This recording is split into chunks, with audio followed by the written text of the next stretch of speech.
Wonderful. Welcome. All right, so let's get started. Give me just a second here. Hold on. With themselves. Okay. All right. Welcome everybody to 52 Living Ideas. Today is Comprehensivist Wednesdays that we do in cooperation and collaboration with the Greater Philadelphia Thinking Society. Today, we're going to be talking about Owen Barfield. And I am grateful, tremendously grateful to Phil for introducing Barfield to us. So first, let me tell you about the format. Phil is going to make a short presentation. I'm going to keep notes and I'm going to summarize what I understand Phil has said. This is a profound topic.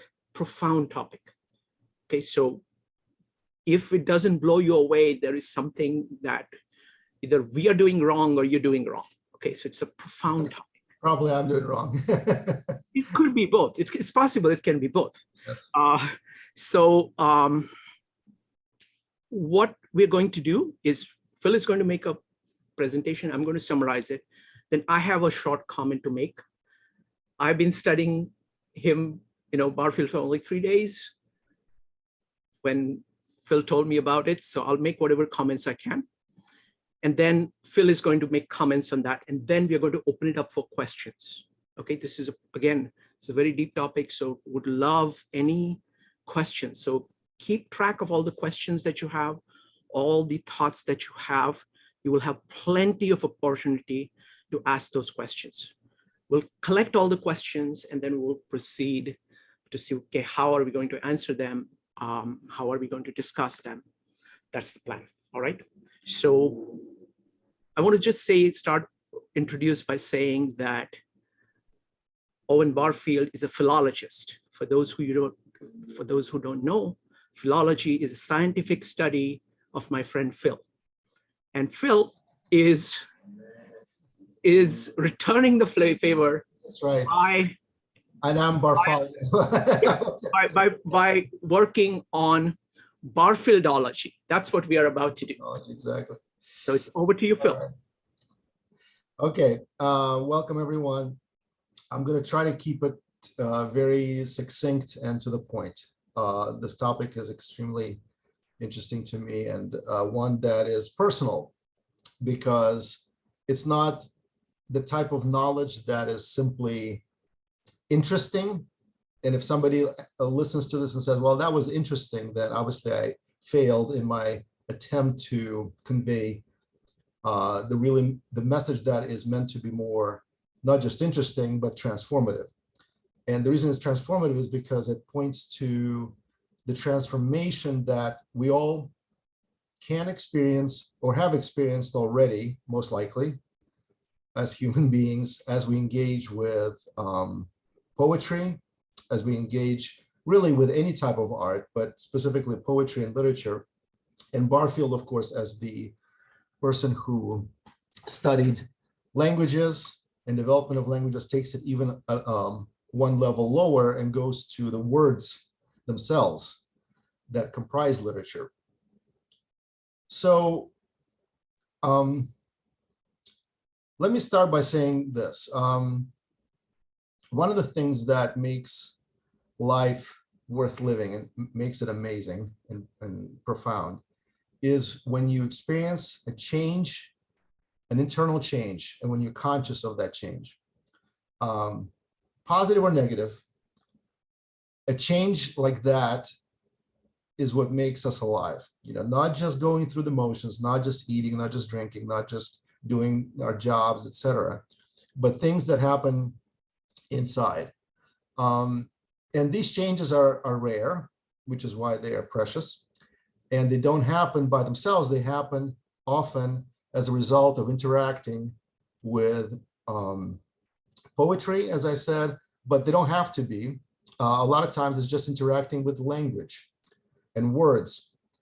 And I experienced this personally before, I experienced it in poetry in a lot of different ways, but profoundly, the one experience that I want to share as a sort of starting point is a change of consciousness that I experienced when I immigrated. I'm originally from Russia. I was born in Russia, so I had the language there, learned the language there, learned English while I was there. And then when I came over here to United States, I remember getting off the plane, and the feeling I had was not just I came to a different country. I felt like I was on Mars. It was a completely different world. Everything was different. The way people looked and reacted. I mean, it was just a completely different experience, and which is why I remember it so well. It was, I've been here, gosh, almost 30 years now, but I remember very well as a teenager. It was such a profound, noticeable change in consciousness, because the consciousness of people here was different, not worse or better, just different. Now we can experience and do experience the same thing when we read poetry. We experience it because we come face to face with reality that is different from the reality of experience today. When we read Dante, which we did with this group, we experience some of that. When we read Homer, we experience it perhaps even more vividly. Any great poet has this capacity to transform our inner world. Now, the question that Barfield is trying to tackle is, how does this happen and why does this happen? And his answer is this idea that words are not like atoms, which basically stay the same.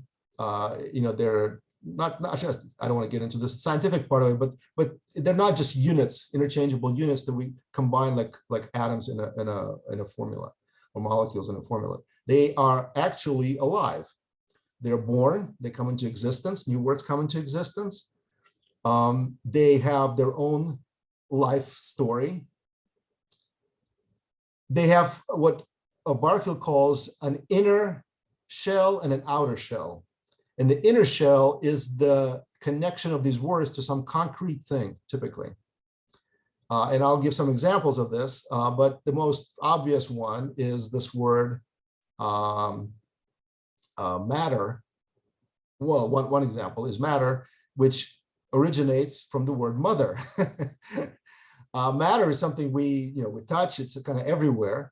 It's ground, right? And this connection of a word that is so abstract in one sense with something that's so immediate as mother, that we all have personal experience with, is in itself somewhat surprising and transformative. If you didn't know about this, of course, and I'm going to ask Shrikant maybe to comment on some of the Sanskrit. Maybe I'm curious if the word for mother is the same in Sanskrit or something that's related. Yes, it is called mata. Right. And the same in Russian, which is not, a Romance language, mater, and mother and mutter in German. So these words obviously come from the same Indo-European family of languages because they're all the same. Not surprisingly, because mother and father is the same way, brother is the same way. All these words are related. They are all coming from very old history. But where I'm going with this is these words started out with some concrete thing, like a mother. Another word that Barfield uses is the word for, Greek word for spirit, air, and breathing and wind, which is the same word in Greek, pneuma, from which we get pneumatic and a lot of other words. It was the same word that meant all of those things. That was the what he would call the inner shell. Now the outer shell, as this word progressed and kind of got a little harder, if you will, it got out and started walking about, it hardened from the outside, and the meaning split into these different words that we have today. In English, they're different. In some of the languages, they're still the same. Some of the languages that I would say are not as mechanical. Like, for instance, in Russian, the word for breathing and spirit are actually the same word still. They haven't split. Some of the languages that are more nuanced, some of the languages like English, which is more nuanced and has borrows a lot from Latin, Latin is more kind of pragmatic, I would say, in a lot of ways, not as poetic. Well, although I shouldn't say that because we have some great poetry in Latin, but it's very pragmatic, very nuanced and detail oriented and formulaic. The different words start to split up. And you have the word for spirits that's separate. You have the word for breathing that's separate. You know, they all have different history. And we forget that at some point, if we trace the history back, they were all the same word. Okay, what is this? Barfield calls this process of discovering or rediscovering the original meaning linguistic paleontology. And I want to read a passage from this book that I have that has a lot of these examples. Let me just show you the book, if you can see it. I don't know if you can see it well here. It's called History in English Words by Owen Barfield. And it basically, he goes through, he uses words as they appeared and as they got incorporated into English language as a sort of a map for mapping different periods in English history. And it's fascinating to see how different words from different families, different language families were incorporated, and how you can trace back some of the developments and some of the history through just tracing the words. But I want to read this, just a very short passage here that's pretty much summarizes what I'm trying to say. It has only just begun to dawn on us that in our own language alone, not to speak of its many companions, the past history of humanity is spread out in an imperishable map, just as the history of the middle earth lies embedded in the layers of its outer crust. But there is this difference between the record of the rocks and the secrets which are hidden in language. Whereas the former can only give us a knowledge of outward, dead things, such as forgotten seas and the bodiless shapes of prehistoric animals and primitive men, language has preserved for us the inner living history of man's soul. It reveals the evolution of consciousness. So let me repeat that last part. Language has preserved for us the inner living history of man's soul. It reveals the evolution of consciousness. So this sentence, or paragraph rather, is really the crux of what we're trying to discuss today. How words and their history reveal the evolution of consciousness, the change in consciousness. Before we go into that, though, I want to just spend a little bit of time about some of the mechanics of how this change happens, and how literature and poetry affect us. So we talked a little bit about the words themselves, the inner meaning, the connection that we see, and it gives us some hints. But there are also some very important mechanisms, we call them literary devices, that poetry uses or employs to convey these changes and affect these changes in us. So one important one that I want to mention right out of the gate is this idea of a metaphor. Metaphors, of course, are central to poetry and to good literature. What are metaphors? When you think about what a metaphor is, it's a connection. It's trying to take this meaning that is typically not connected with something else and build a bridge that was not there before. And when you encounter it for the first time, the emotion that you're experiencing is surprise. And in your mind, you say, wait a second, I've never thought of it this way. I never thought that a person could be a locomotive, you know, or a ship, or I mean, we have so many good metaphors in poetry. The world's a stage, and we're all actors in it, right? Shakespeare. Dante has some amazing metaphors. For instance, one that he compares himself to this little sailor that's sailing through to God, and to get the meaning of life, he has to navigate the different treacherous waters. I mean, this naval metaphors, it really is. It's traced right through the entire trilogy, not trilogy, the comedy.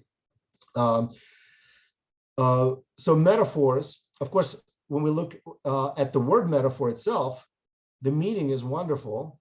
Meta, of course, means beyond or side by side, depending on the meaning, but most of the time it means beyond. So metaphysics is something beyond physics, right? Something beyond the physical, beyond the natural. Meta, and then for is a Greek verb, phoreo, I carry, to carry beyond. So you take something and you carry it beyond to another point, and you make this connection. And this connection is what affects the change in consciousness. And this change in consciousness is what gives us pleasure. That's why, if I'm sure you have experienced this, as you read good poetry, as you read good literature, you encounter connections that you have not had before, and you start thinking about things the way you have not thought about them before. A good poet makes these connections available to you, and when you encounter them for the first time, you have this, what Barfield calls poetic diction, a felt change in consciousness, something you were not conscious of before. Now, again, I'm gonna, as I tell you, I'm gonna keep sprinkling these asides, because we use these words so frivolously, but they are so deep. The word conscience means literally to think with, or to think together with. It implies that there is some sort of inner world where you can detach yourself from whatever is going on and be like another person, and the two of you can debate internally. That's what consciousness is. Conscience is a related idea, right? Of course, to where we're thinking again about something, a moral dilemma, perhaps, together in ourselves. Now, this, I have to mention this right from the outset, is in conflict with modern scientific understanding, or at least what we're told human beings are like. We're told that all these things are essentially results of natural processes in the brain. Now, if they're all natural processes in the brain, you cannot have this dialogue, this inner dialogue, and yet we all know that it exists. We all experience it. Unless you are not really awake, you know that you talk to yourself inside, internally. We all do this. And science really cannot help us with that. And that's another thing we have to, it's a hint for us that we need something else, that the scientific knowledge, as good as it is for a lot of things, is not really helpful to us when it comes to the world of psyche, soul, right? Of course, the word psyche is Greek, and in a lot of languages, including Russian, it means life. Another language where it means life is Latin. Anima is soul, right? A person who is animated is a person who is full of soul, full of life. Magnanimous, person who has great soul, big soul, right? Magnus, great. Anima, life, soul.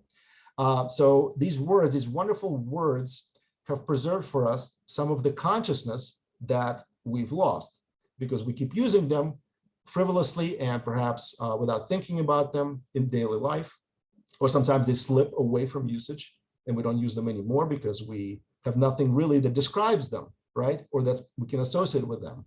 I was thinking of some of the words that have sort of slipped away from us. We don't really use them much anymore, not because we don't know what they mean, but because we have nothing that they describe anymore. A word like meekness, you don't hear that a lot. It's not a hard word, right? It's not a SAT word. Meek is not a word you hear a lot, because probably a lot of people don't value that quality as something good, and it's not really on TV or in movies. And so it slips away, and part of our consciousness slips away with that. A word like winsome has nothing to do with winning, actually. I looked it up. It has to do with an Old English word, win, with W, with Y, W-Y-N-N, and it means joy or pleasure. So winsome is a person who has this childlike quality of being pleasant and childlike. A lot of words like that. I'm gonna so I better not follow the rabbit holes here too much. Okay, so we talked about metaphors. We talked about the change of consciousness. The third point that I want to make about Barfield, and his discovery, or maybe his assertion, because it's still something that we perhaps will debate or think about together, is this idea of how this all relates to the world around us. And I want to recommend another book by him, which is wonderful, and it's called Saving the Appearances. I highly recommend that book. It's a small book, but it's profound, a profound one. Also, the Poetic Diction by him. So these three books I recommend. So what is this idea of saving the appearances? How does this relate to poetry, consciousness, and language? Well, very simple. When you see something, when I see something, what are we seeing? And what are we seeing with? Well, we're told typically that it's neurons, it's receptors in our eyes, and so forth. I'm actually a biologist by training.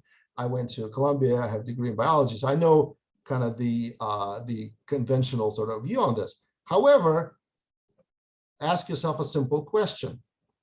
What is color red?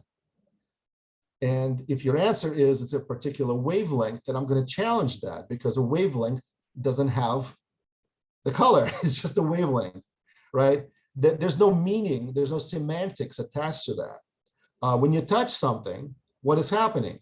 Well, there's something happening with your fingertips, and there's something happening in your nervous system, but whatever it is you experience has nothing to do with any of that. So you've never touched a molecule, you've never seen a wavelength, you've never observed an atom or anything else that is described by natural sciences. None of it, actually, when you think about it. And the reason for that is we don't actually see the world with our organs of perception. We see it with our minds. And it's obvious when you think about it. The way we see the world is the way we've been, in some ways, I want to say conditioned to see it by the people around us. It's not just our personal way of seeing it, it's a collective way of seeing it, what Barfield calls collective representation. Which is why, by the way, when you start looking at these words, you see that the way people saw the world earlier, or I shouldn't say earlier, maybe in earlier times, in different eras, differs from the way we saw it, we're seeing it today. It's dramatically different in some cases. I mean, so dramatic that it's almost laughable to think that somebody could see the world the way it was seen by our ancestors. Barfield has this striking example. He says, to a tribe in Australia, the difference between white cockatoo and sun is not as stark as the difference between white cockatoo and black cockatoo.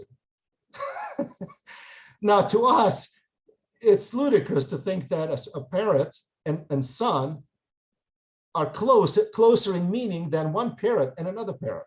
It just has no, but to a person with a different consciousness, a person with a different way of seeing the world, when he sees a cockatoo, I don't think he's seeing the same thing we're seeing. And I know that when a person in ancient Greek time looked at the sky, I know they did not see the same sky we're seeing, not because the stars have changed, they haven't, but their perception and their, what Barfield calls figuration, which is the work that's happening here, has changed. And the way we know this is when you point out to maybe a schoolboy of living in modern city, point out some constellations, he's not that interested in it, because he's been taught that this is just, dead points of gas very far away, and it doesn't matter how you can draw them. You can connect them any way you like. And so when he looks at it, he just sees those points. It doesn't make sense for him to connect them in any way. But the people that looked at the stars and the night in the time of Homer or the times of Dante, they had a very different consciousness about it, and therefore it's not surprising they saw it very differently. And of course, the way they saw it made it into their poetry and literature. And when we read that, and this is how we make the connection with everything that was said before. the literature and the words and the consciousness that is revealed in those words paints a different picture of the world to us. The world that is maybe something that is desirable in some ways, maybe something that is not desirable in other ways, but something that is definitely very, very different. And the world that Owen Barfield describes as a world full of original participation. And this idea is that you participate with the reality around you. You don't just experience it by detaching yourself and by looking at something. You are part of it. And everything that's happening is part of it. That's why the cockatoo and the sun are connected, because they're all part of the same thing. They're all part of this kind of invisible whole. And these connections are made evident through words that are all about concrete things, right? And these concrete things are then kind of frozen and they become abstractions to us. Matter, right? From mother, spirit, from air and breathing, right? Spirit is something abstract, right? Spiritual. But to them, it wasn't. It was as close as breathing, right? It was something that's inside of you. Speaking and creation was also considered something akin. So in Genesis, of course, you have God creating the universe by speaking. You know the word that's used in Greek in that passage? It's poeo. When I read this was another change of consciousness for me. I said, wait a second, poets are creators. They're creating something. God created something by poetry. He poeoed the world. He spoke the world as a poem.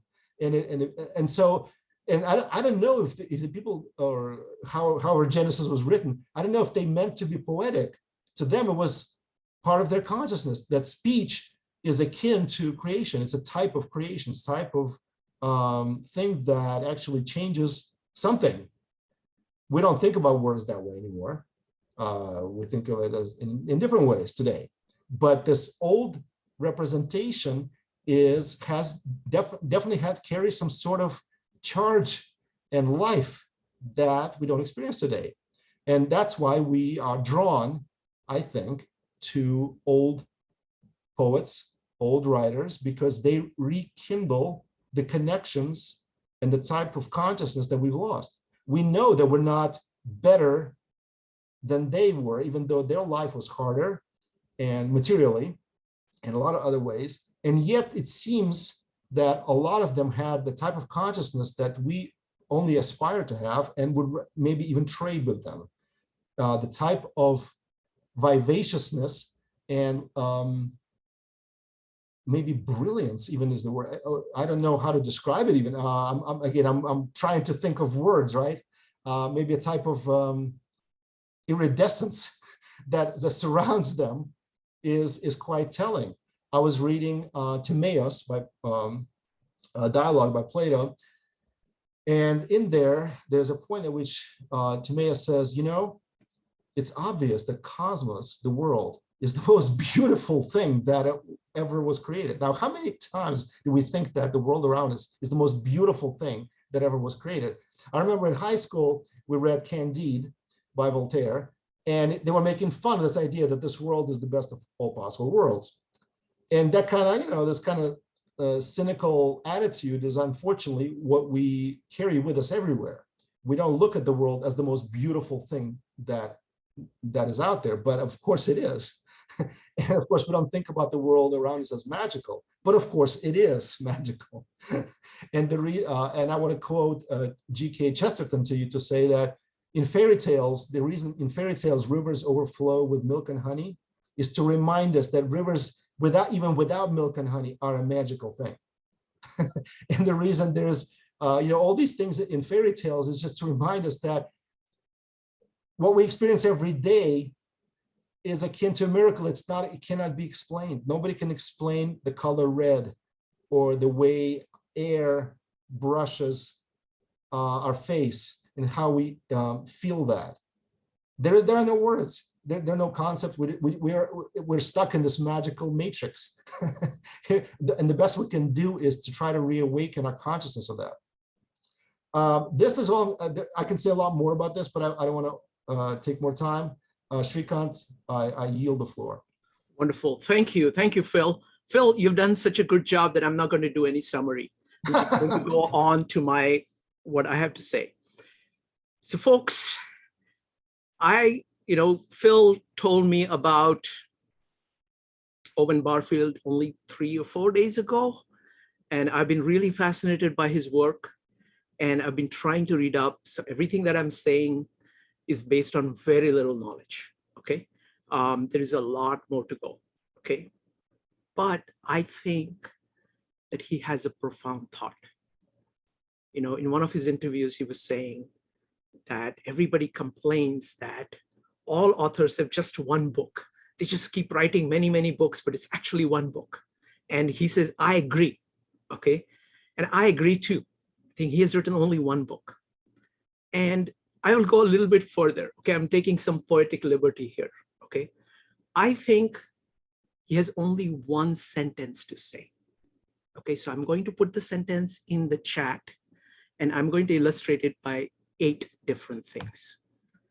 This is all I think he has to say. He says, language can produce a felt transformation of consciousness. Okay, language can produce a felt transformation of consciousness.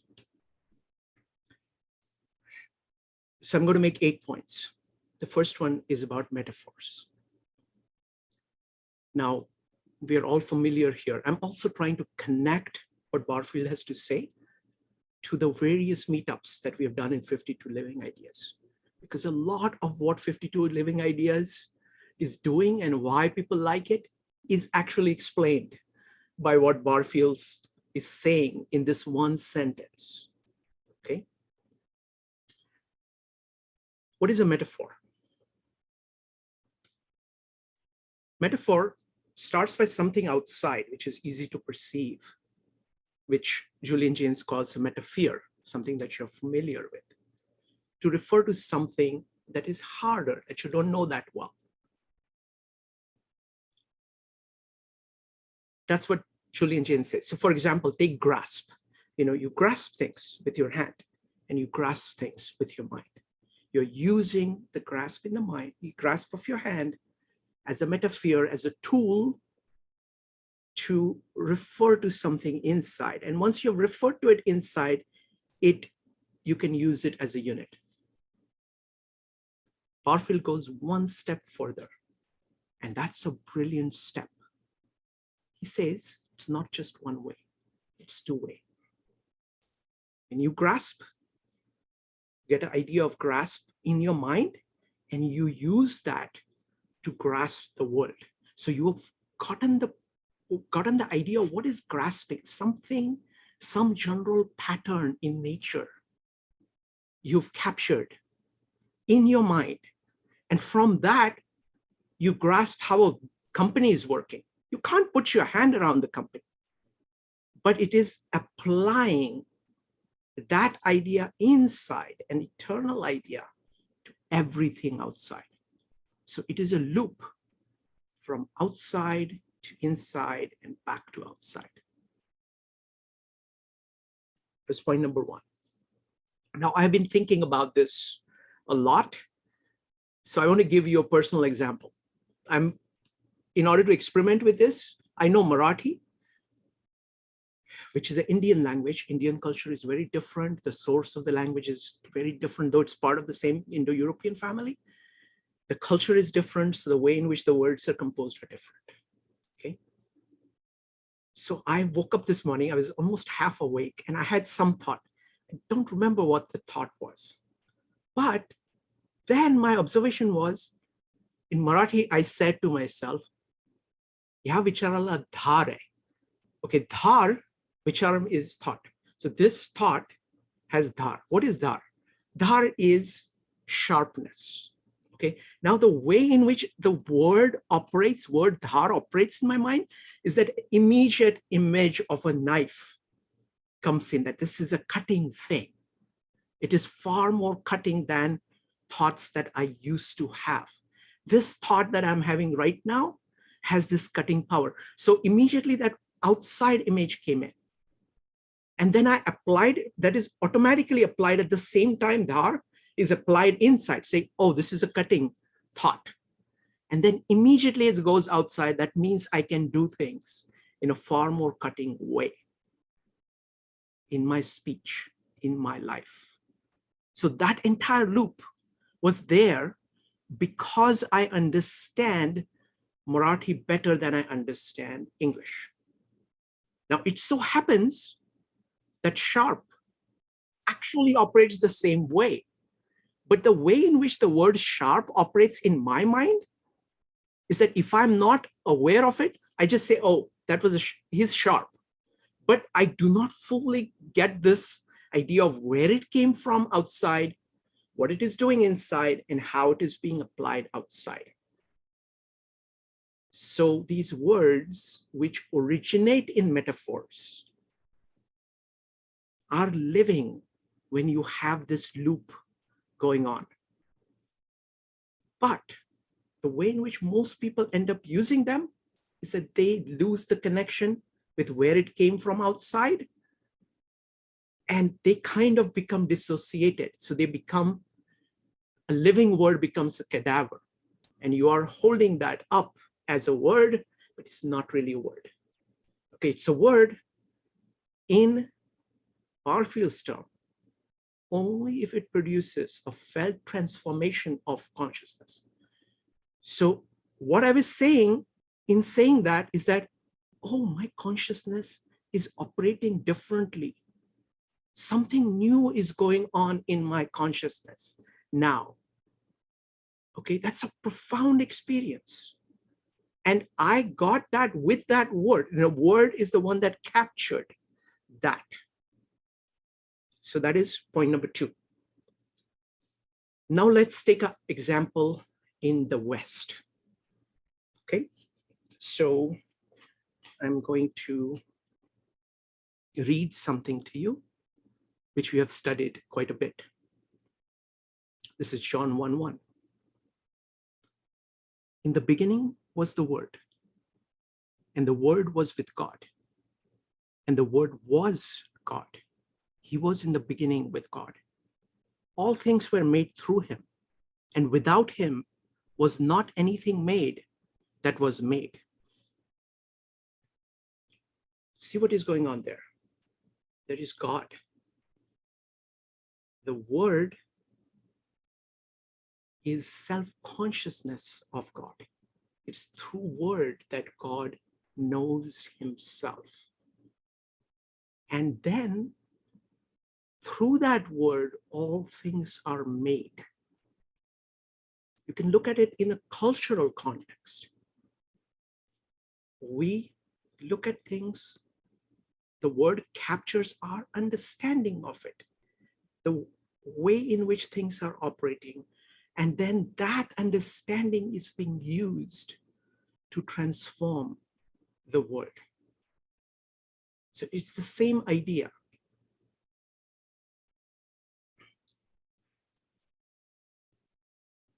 Let's look at Gita, the word Om. We're studying chapter 17. The later part of chapter 17 talks about Om as the primordial sound. In that one sound is captured creation, sustenance, and destruction, all three in one. And everything follows from that sound. There is a world which is given, which is actually atrophying. So it is being destroyed all the time by Shiva. There is a destructive process going on. Everything deteriorates. There is entropy. Vishnu is all about capturing the eternal principle. That's the word. It's capturing the eternal principle for it so that you can create new things that will renew the world and make it better. And there is this loop going on between these three. The word is a critical part of that word. In word, you take in from the world identify the eternal principle. If you want to put it in science terms, you identify the eternal principle, and then you apply that to transform the world. And then you look at it world again, get inspired by the world again, and come up with a better understanding. And then you apply it again. And in the process, you can look at it, think of this in terms of culture. It's far more easier to understand it in terms of culture. So that was point number 4. Point number 5. Word is like a trumpet. A sudden sound you hear, a beautiful sound, which makes you remember something really deep about yourself that you have forgotten, so that you can act from it. Om chanting is supposed to work like that. The word in Gospel of John is supposed to work like that. By speaking the word, by hearing the word, by focusing on the word, your consciousness is transformed, so that, and not just consciousness is being transformed. Consciousness being transformed is the start of transformation of your life, your actions, and the world at the same time. It's about bringing heaven to earth through the word. It's the trumpet, sound. Many times people have this feeling when they hear something that they have heard as a child, and suddenly a different consciousness you're aware of, you're thinking, you notice that you're thinking in different ways. You're no longer, most of the times we're sleepwalking, we are going through our habits, we are, caught up in our emotions. Something like this, what he's pointing to, the fact that language has the power of reminding you of another way of being conscious, another way of leading your life.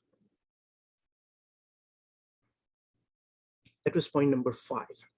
Point number 6, I want to show you the prime example that he talks about, that of poetry. So I'm going to read excerpts from a poem that we just read a couple of weeks ago by Khalil Gibran. Now try to listen to it.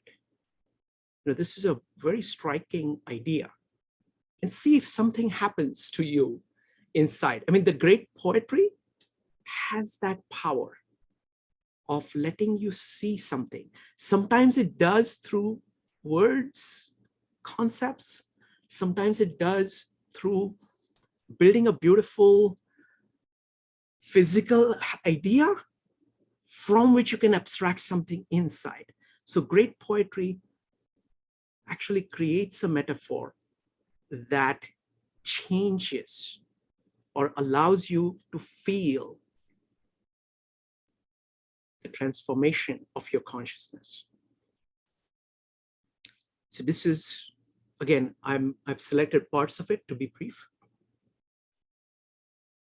This is a poem by Khalil Gibran called Defeat. It says, defeat, my defeat. You are dearer to me than 1,000 triumphs, and sweeter to my heart than all world glory. Through you, I know that I am yet young and swift of foot, and not to be trapped by withering laurels. Defeat, my bold companion, you shall hear my songs and my cries and my silences, and none but you shall speak to me of the beating of wings and urging of seas and of mountains that burn in the night. And you alone shall climb my steep and rocky soul. Defeat, my deathless courage, you and I shall laugh together with the storm. And together we shall dig graves for all that die in us. And we shall stand in the sun with a will. And we shall be dangerous.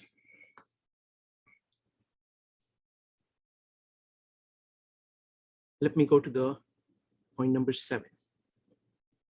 We've been studying works from the axial age. We've been studying Tao Te Ching, Bhagavad Gita, and the Gospel of John. Many, many, many of you have noted what a transformative experience that has been. And that is exactly for this reason that language actually produces a felt transformation of consciousness. This work, these works, all these 3 works are from a different age. It is a very different way of looking at the world, where the inner and outer is integrated. The inner is inspired by the outer and is shaping the inner is shaping the outer. I will take one example which Barfield talks about. This is from John 3. Nicodemus said to him, "How can a man be born when he is old?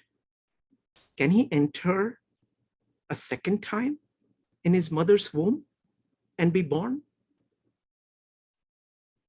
Jesus answered, by the way, this being reborn is exactly what this felt transformation of consciousness is all about. It's like a little rebirth.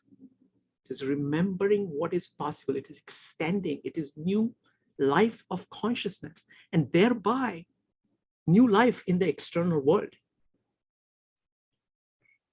Jesus answered, "Truly, truly, I say to you, unless one is born of water and of spirit, he cannot enter the kingdom of God.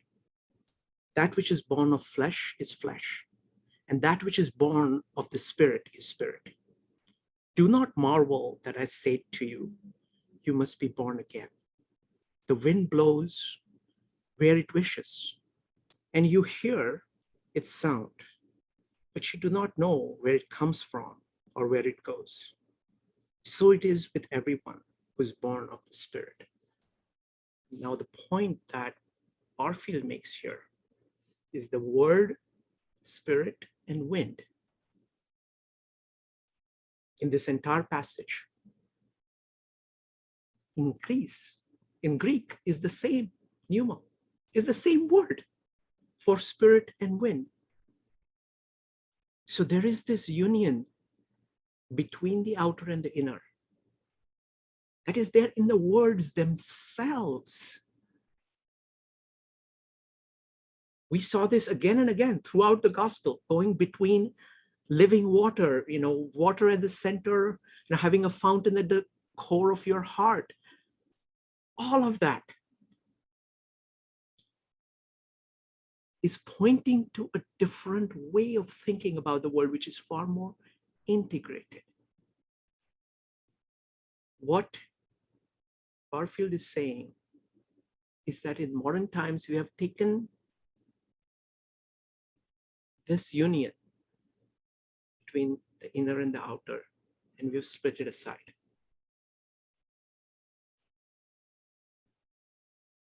Where we have made one, the outside, a corpse, and inside a ghost.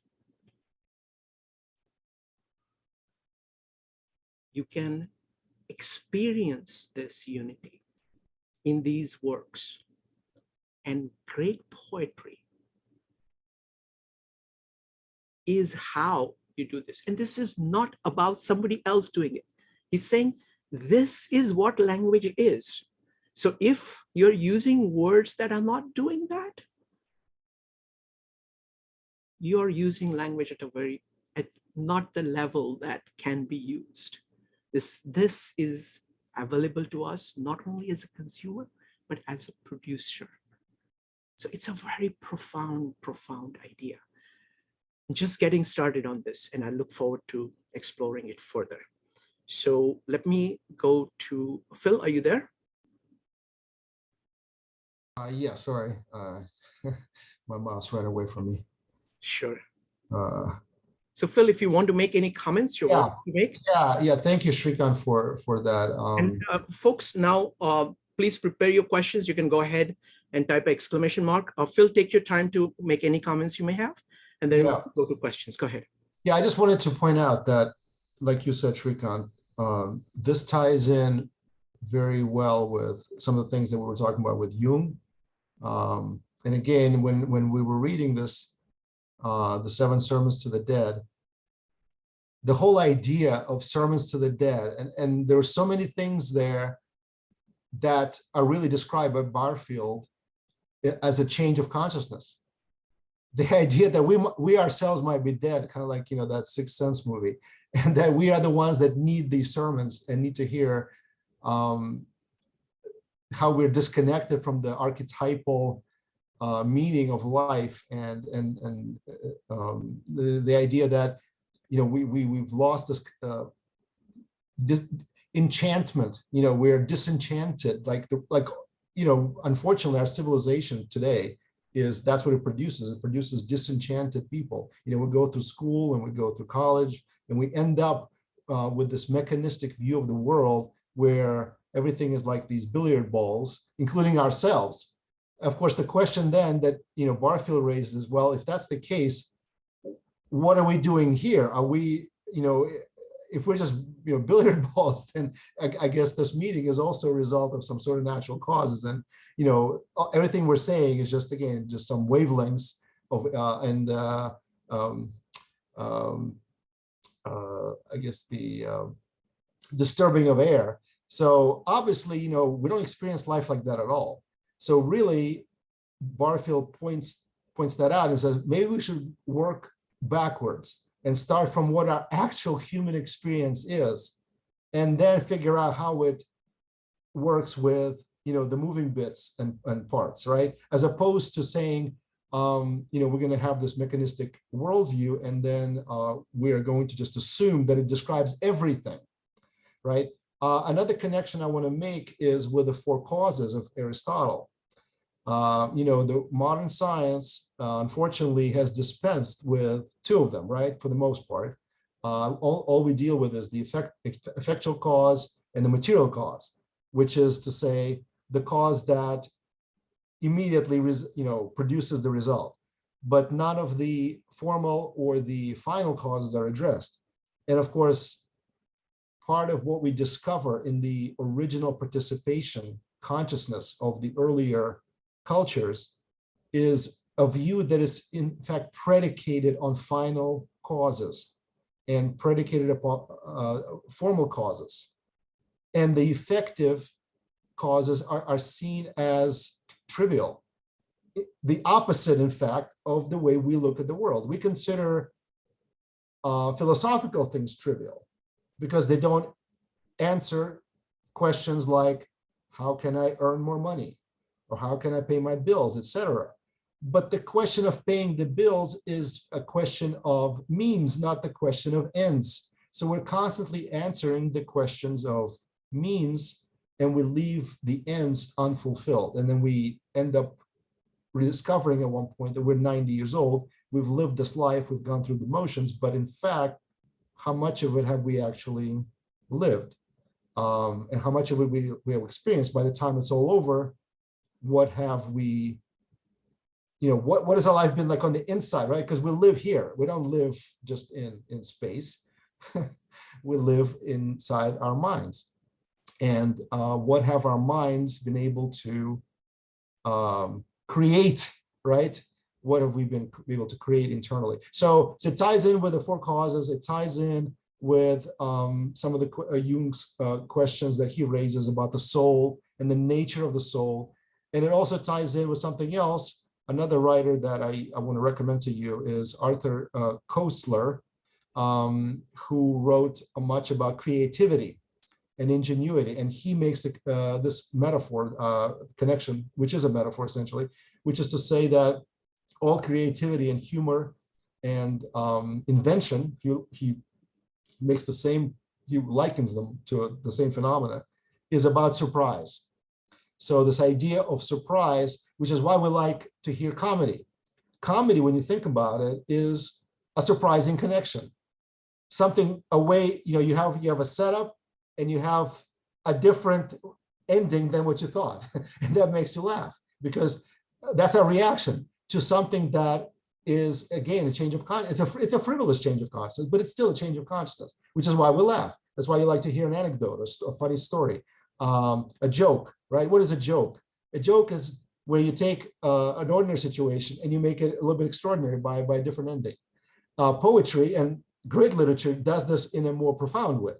It's not a joke, it's a more serious type of connection. And a lot of times a connection that speaks to our hearts, and it makes again, like I said, life worth living because it's actually changing the way we feel about the world. When I read about cosmos in Timaeus, it was a profound change in me. I can't call it necessarily pleasure, although I was moved. I was moved by these people who lived in very simple times and with very simple means, and yet they had something within them to regard the world as beautiful. Of course, the word itself, cosmos, means ordered or beautiful. That's their word for universe. It's not just everything. It's this beautiful thing. That's everything. And of course, when you start thinking about the world like that, well, at some point, that's going to change how you behave. And it's going to change your life, not just in some theoretical way, but in a practical way. So this change of consciousness business is slowly creeping into our lives, whether for good or for bad. And Barfield, of course, realized that. And Dante realized that when Dante talks about this beholding of something, and you become whatever you behold.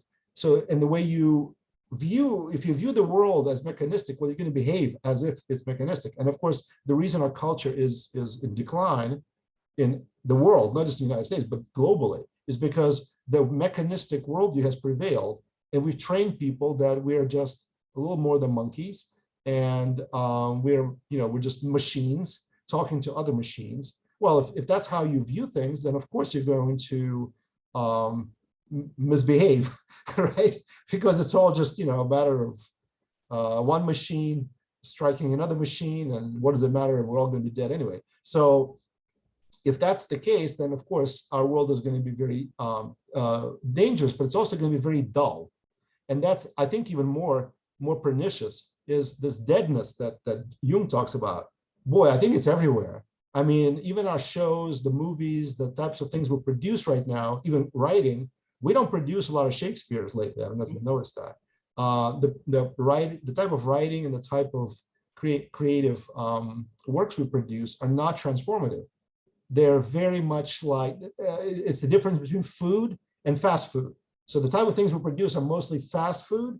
We're imitating eating, but we're not actually getting nourished, right? So we watch something and it's like we've passed the time and it's kind of been okay, but we're not enriched and we're not better for watching or for, as opposed to reading something like Dante or reading something like Jung.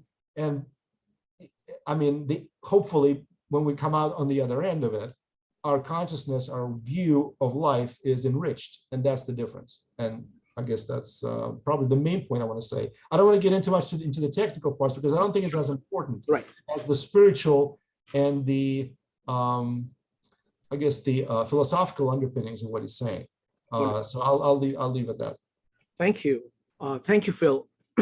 So folks, now you're welcome to talk about what you think of it. You got about a minute or so, because I want to hear from as many people as possible. I don't know how you guys are taking this in, what you guys are thinking. So please, you can talk about what you got from it. You can also include a question in that, but please keep it to about 60 seconds. let's get everybody to comment and put their questions down, and then we will go to the next step of discussion. So it's important to keep it brief. Okay, so give me just a second. It's going to be DLJ followed by Chang, Joe, and George. DLJ, go ahead. Yeah, thank you. Yeah, I'm a bit familiar with Barfield, but mainly from indirectly via C.S. Lewis and Tolkien. But yeah, stumbled across the Inklings a while ago. Anyway, I'm after a clarification on something you said, because I was making notes and I can't multitask properly. When you say about natural processes, what was it you think is not a product of natural processes?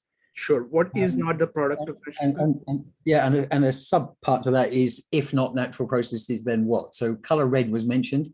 Well, we can explain red. I don't want to do it now because it gets technical, but so I'm curious as to what you're saying is not a product of natural processes, and if not natural, then what? Wonderful. Next up is going to be Cheng. Yeah, so yeah, this is fascinating. I'm so glad I joined this meeting. It's quite inspiring. I think we have so many discussions, and I just went to Europe. Actually, I went to Florence, where Dante is from.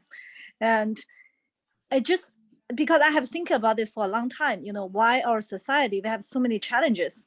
And we discussed about how the art and science was educated separately. So we basically developed only one part of our mind. And art actually help us to experience the life more rich with the soul, actually connect to ourselves. And we talk about creativity. The only way we can be creative is we can connect to ourselves. We can express it. I think that's the reason we are lack of creativity. And also notice the children, you know, like Phil mentioned, you know, the children, when they go to school, they get bored, they lost all their, you know, like energy, all their innocence, all their this liveness, it's all gone. It's crazy. Like our education was successfully killed all those things the children had. It's so sad, you know. I think this is when I heard this is a hope. Actually, we can change that, you know, maybe through children. And also I noted when we learn about Dao De Jing and the Bhagavad Gita, it seems in the past maybe the world is simpler, so they still have all those essence. They still can see the world clearer. Now we were so absorbed with all this mechanism, the physical progress, but we lost all the other more essential things. I think maybe that's the way we can revitalize, you know, another renaissance. I was thinking 2050 is another renaissance after 1950. No, 90s. Yeah, so thank you, Jeng. Thank you, Jeng. I want it to be faster. Next up is going to be Joe, George, and Dave. Folks, go ahead and type exclamation mark. We'd love to hear what you got from this, as well as any questions that you may have. Sure. You know, just to keep it simply, that human consciousness and language evolve simultaneously, essentially. Yes. That's the main takeaway. You know, so I think, but the question is then, how does this impact our mental processes, and how does the evolution of language impact our mental processes as well as the material world? Like, how does the material world actually impact our language? So I think that there's a relationship between those two as well. Wonderful. Wonderful. I'll put that as a question as well. Thank you. Thank you, Joe, and great observation. Next up is going to be George, Dave, and David. George. Thank you, Shrikant. Yes, all right, relative to the mechanistic view that you kind of, you know, express in a reductionist way that has us be simple molecules and particles, can you not frame that same mechanism that through a causal regression, you know, spans back to the Big Bang and the God who created the Big Bang, so that essentially, because of this mechanism, we don't manifest our will, we manifest the will of our God. Thank you. Thank you, George. Next up is going to be Dave, followed by David. Dave. Yeah, Philip, I'm during the presentation, and the comments about red and the light frequencies was interesting to me as an engineer trained in physics and all that wonderful stuff. I would have made that association, but now I'm thinking as a musician, sound would be the same way, smell. And I know in 52, we've talked a lot about vision, that half of our brain is devoted to processing our vision. And the thing is, I think we all think we exist in reality, but I can see how it's really processed within our brain. And I will also comment that as a man with red-green color blindness, which affects 10% of all men, I realize in some cases I see the world a little bit differently than other people do. And I wonder, yeah, in other aspects of consciousness, like vision, I think, except for someone that's blind, most of us see and experience things the same way. And I think we think of consciousness as reality, but it's a very deep subject. Thank you for bringing it up. Thank you. Thank you, Dave. Next up is David, followed by Maritza. David. Hi, yeah, sort of interested in how take what we're discussing in this meetup and make that bridge to the everyday, my experience. Let me put it this way. How do you address the scientific or scientism thinker, the atomist, the mechanical thinker who resists metaphor? Because metaphors are just a mathematical game of using language to point to things, language games. And to introduce a thinker like that to this other aspect, the expanded notion of the world, spirit, values, these other things that are reality. Because when there's mechanical reality only, how do you break out of that paradigm talking to people? Wonderful. Great question. Mechanical paradigm. How do you break through? Excellent. Next up is are there stories, jokes, or paradigms? Like, what are your metaphors for breaking the shell? Sure. Thank you. Next up is going to be Maritza, followed by Eric. Folks, go ahead and type exclamation mark if you would like to either put comments or questions down. Maritza. Viewed a lot of what was provided for us to read or watch in preps for today as pointing out yet another philosopher who's encouraging us to, not be stayed and stuck in a one perspective aspect. The question I would ask here is, I would be interested in hearing a little bit more of this. So I hear that Barfield talks about, a change in consciousness, but I didn't see much, or maybe I just haven't read enough yet on what exactly it is that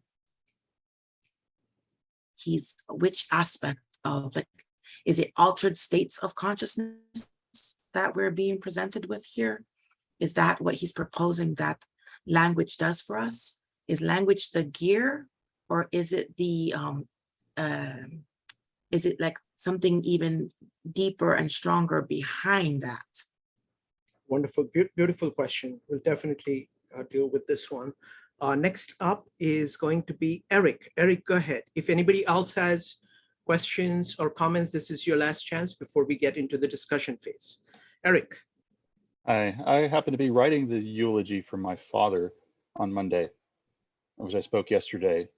And I looked in my email, and it was a lightning strike to see the name Owen Barfield announced, a name I had not thought of since perhaps high school age, when it was name dropped by C.S. Lewis. I'm a world away from that person now.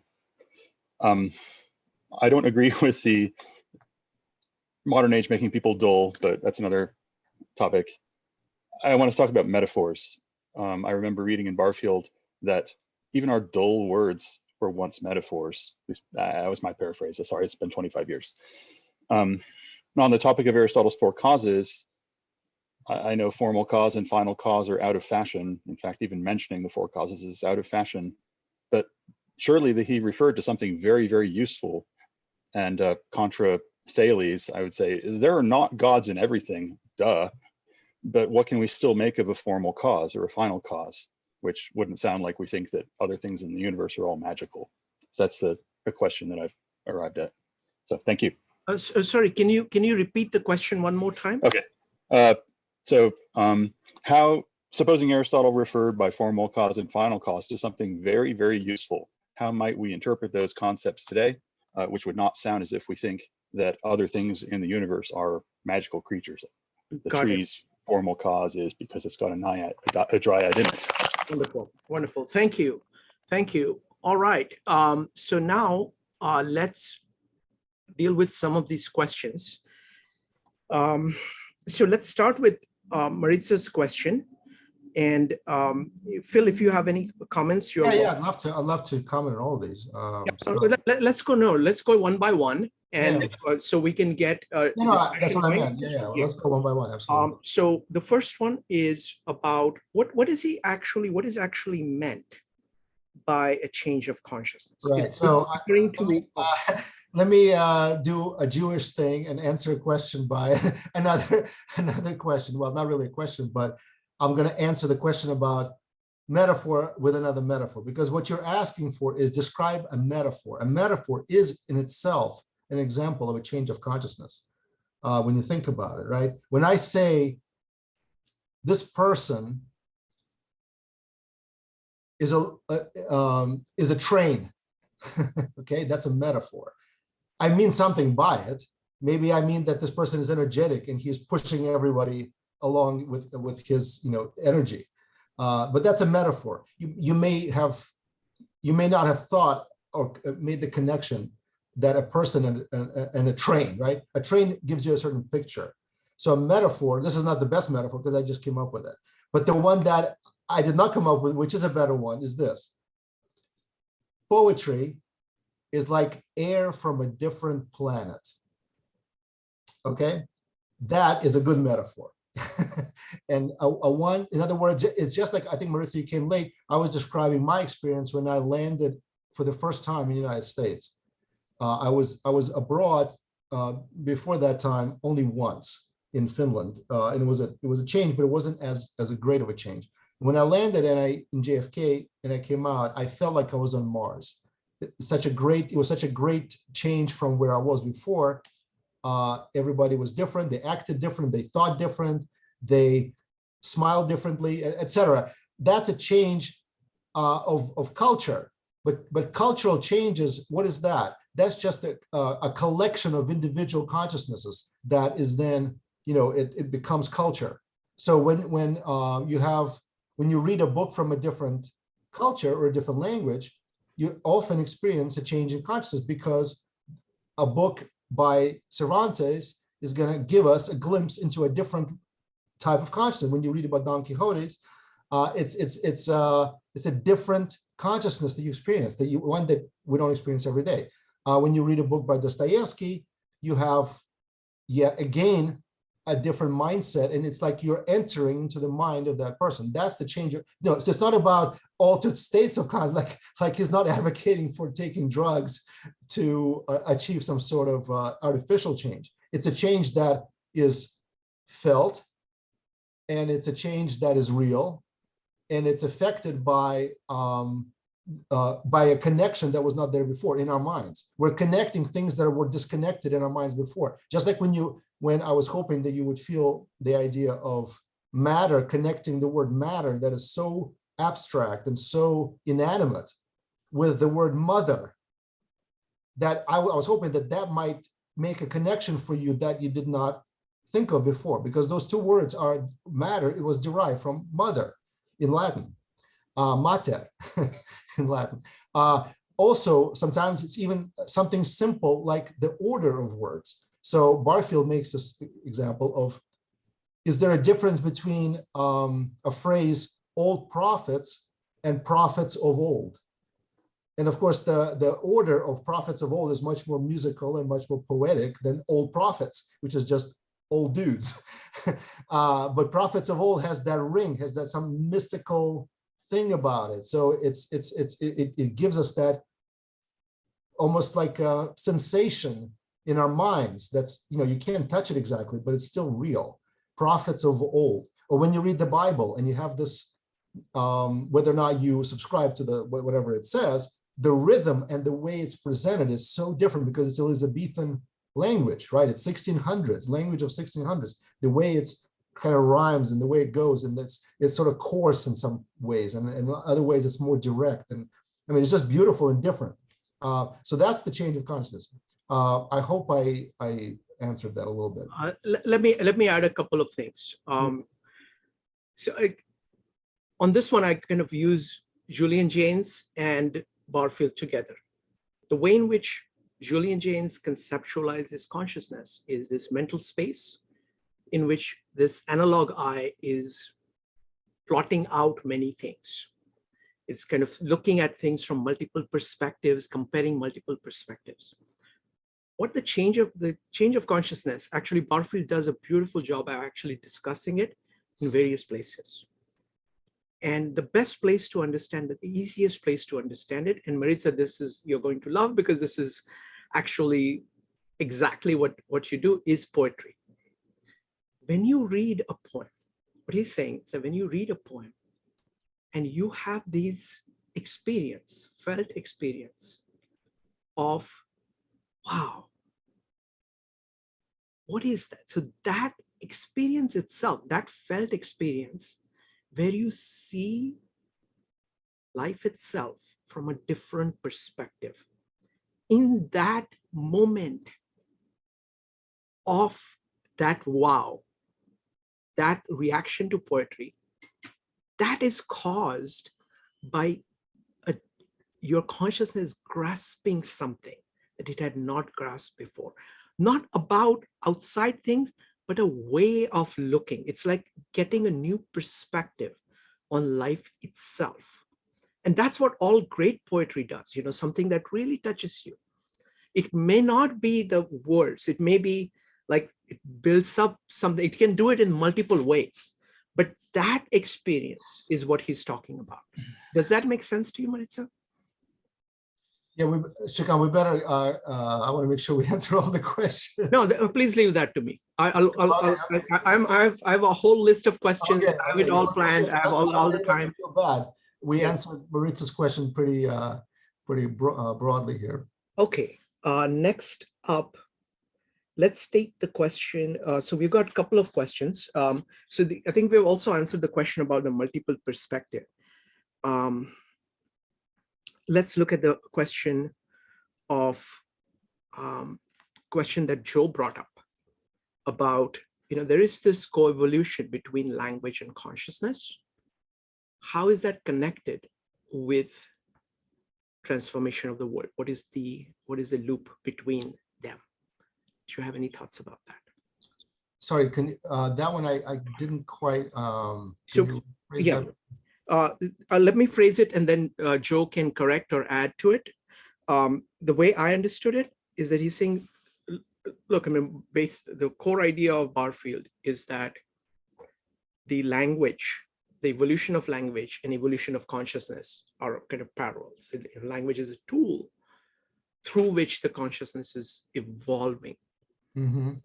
Now, all of this is happening through interaction, where what he's saying is that the idea of participation is a crucial idea. So it's not just that, okay, you're just getting a new consciousness, new, kind of your consciousness is transforming, but you're using that to interact, participate in the world through which this entire process is taking place. So there is this participation angle with the world. So how is this relationship between language, consciousness, and the world progressing? So how is the world relationship? So yeah, I think we touched on it a little bit. So and this again, this really dovetails with the questions about the mechanics of it.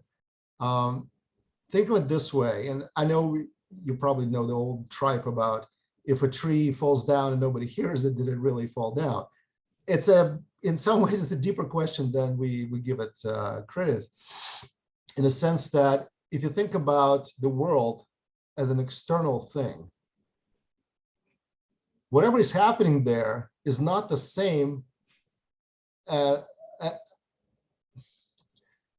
Okay, let me put it this way. Whatever is happening out there in the world, that's one thing and is described by the laws of physics, etc. Whatever we perceive is obviously there's a point at which we interface with the world, right? There's an interface point with the physical world.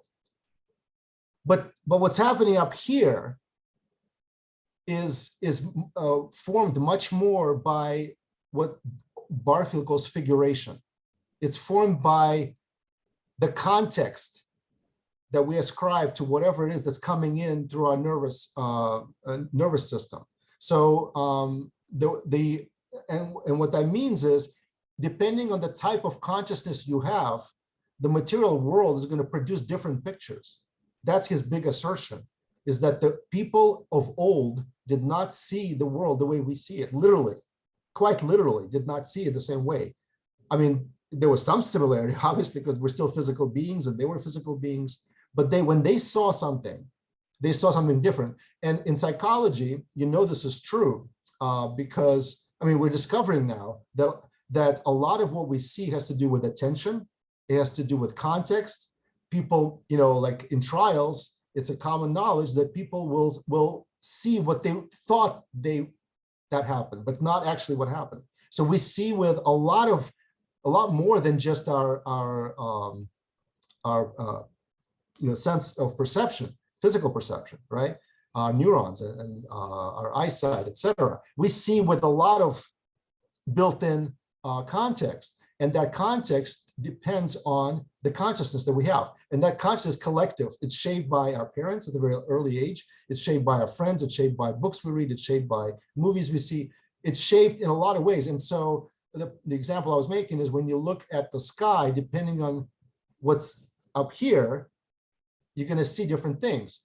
And the assertion that Barfield makes is, when these people saw something, the wind, they felt the wind, they saw, or they felt their breathing. It was a different experience because it was integrated with, it was all kind of one thing. Just like when that primitive person saw a white cockatoo, it was somehow in his mind, it was all connected with the sun and everything else. All the other phenomena were connected. And so of course he saw differently. And therefore, because he saw it differently, and that's where the feedback loop comes in, the words that he used were different than the words we use today, and their meaning was different. As the consciousness changed, the words change. The world doesn't change. The world out there, right? What Barfield calls the unrepresented. The unrepresented world, which consists of the molecules, the atoms, all the things that we're so focused on and so enamored with, that doesn't change. What changes is how we perceive it with our minds, and that produces a different picture.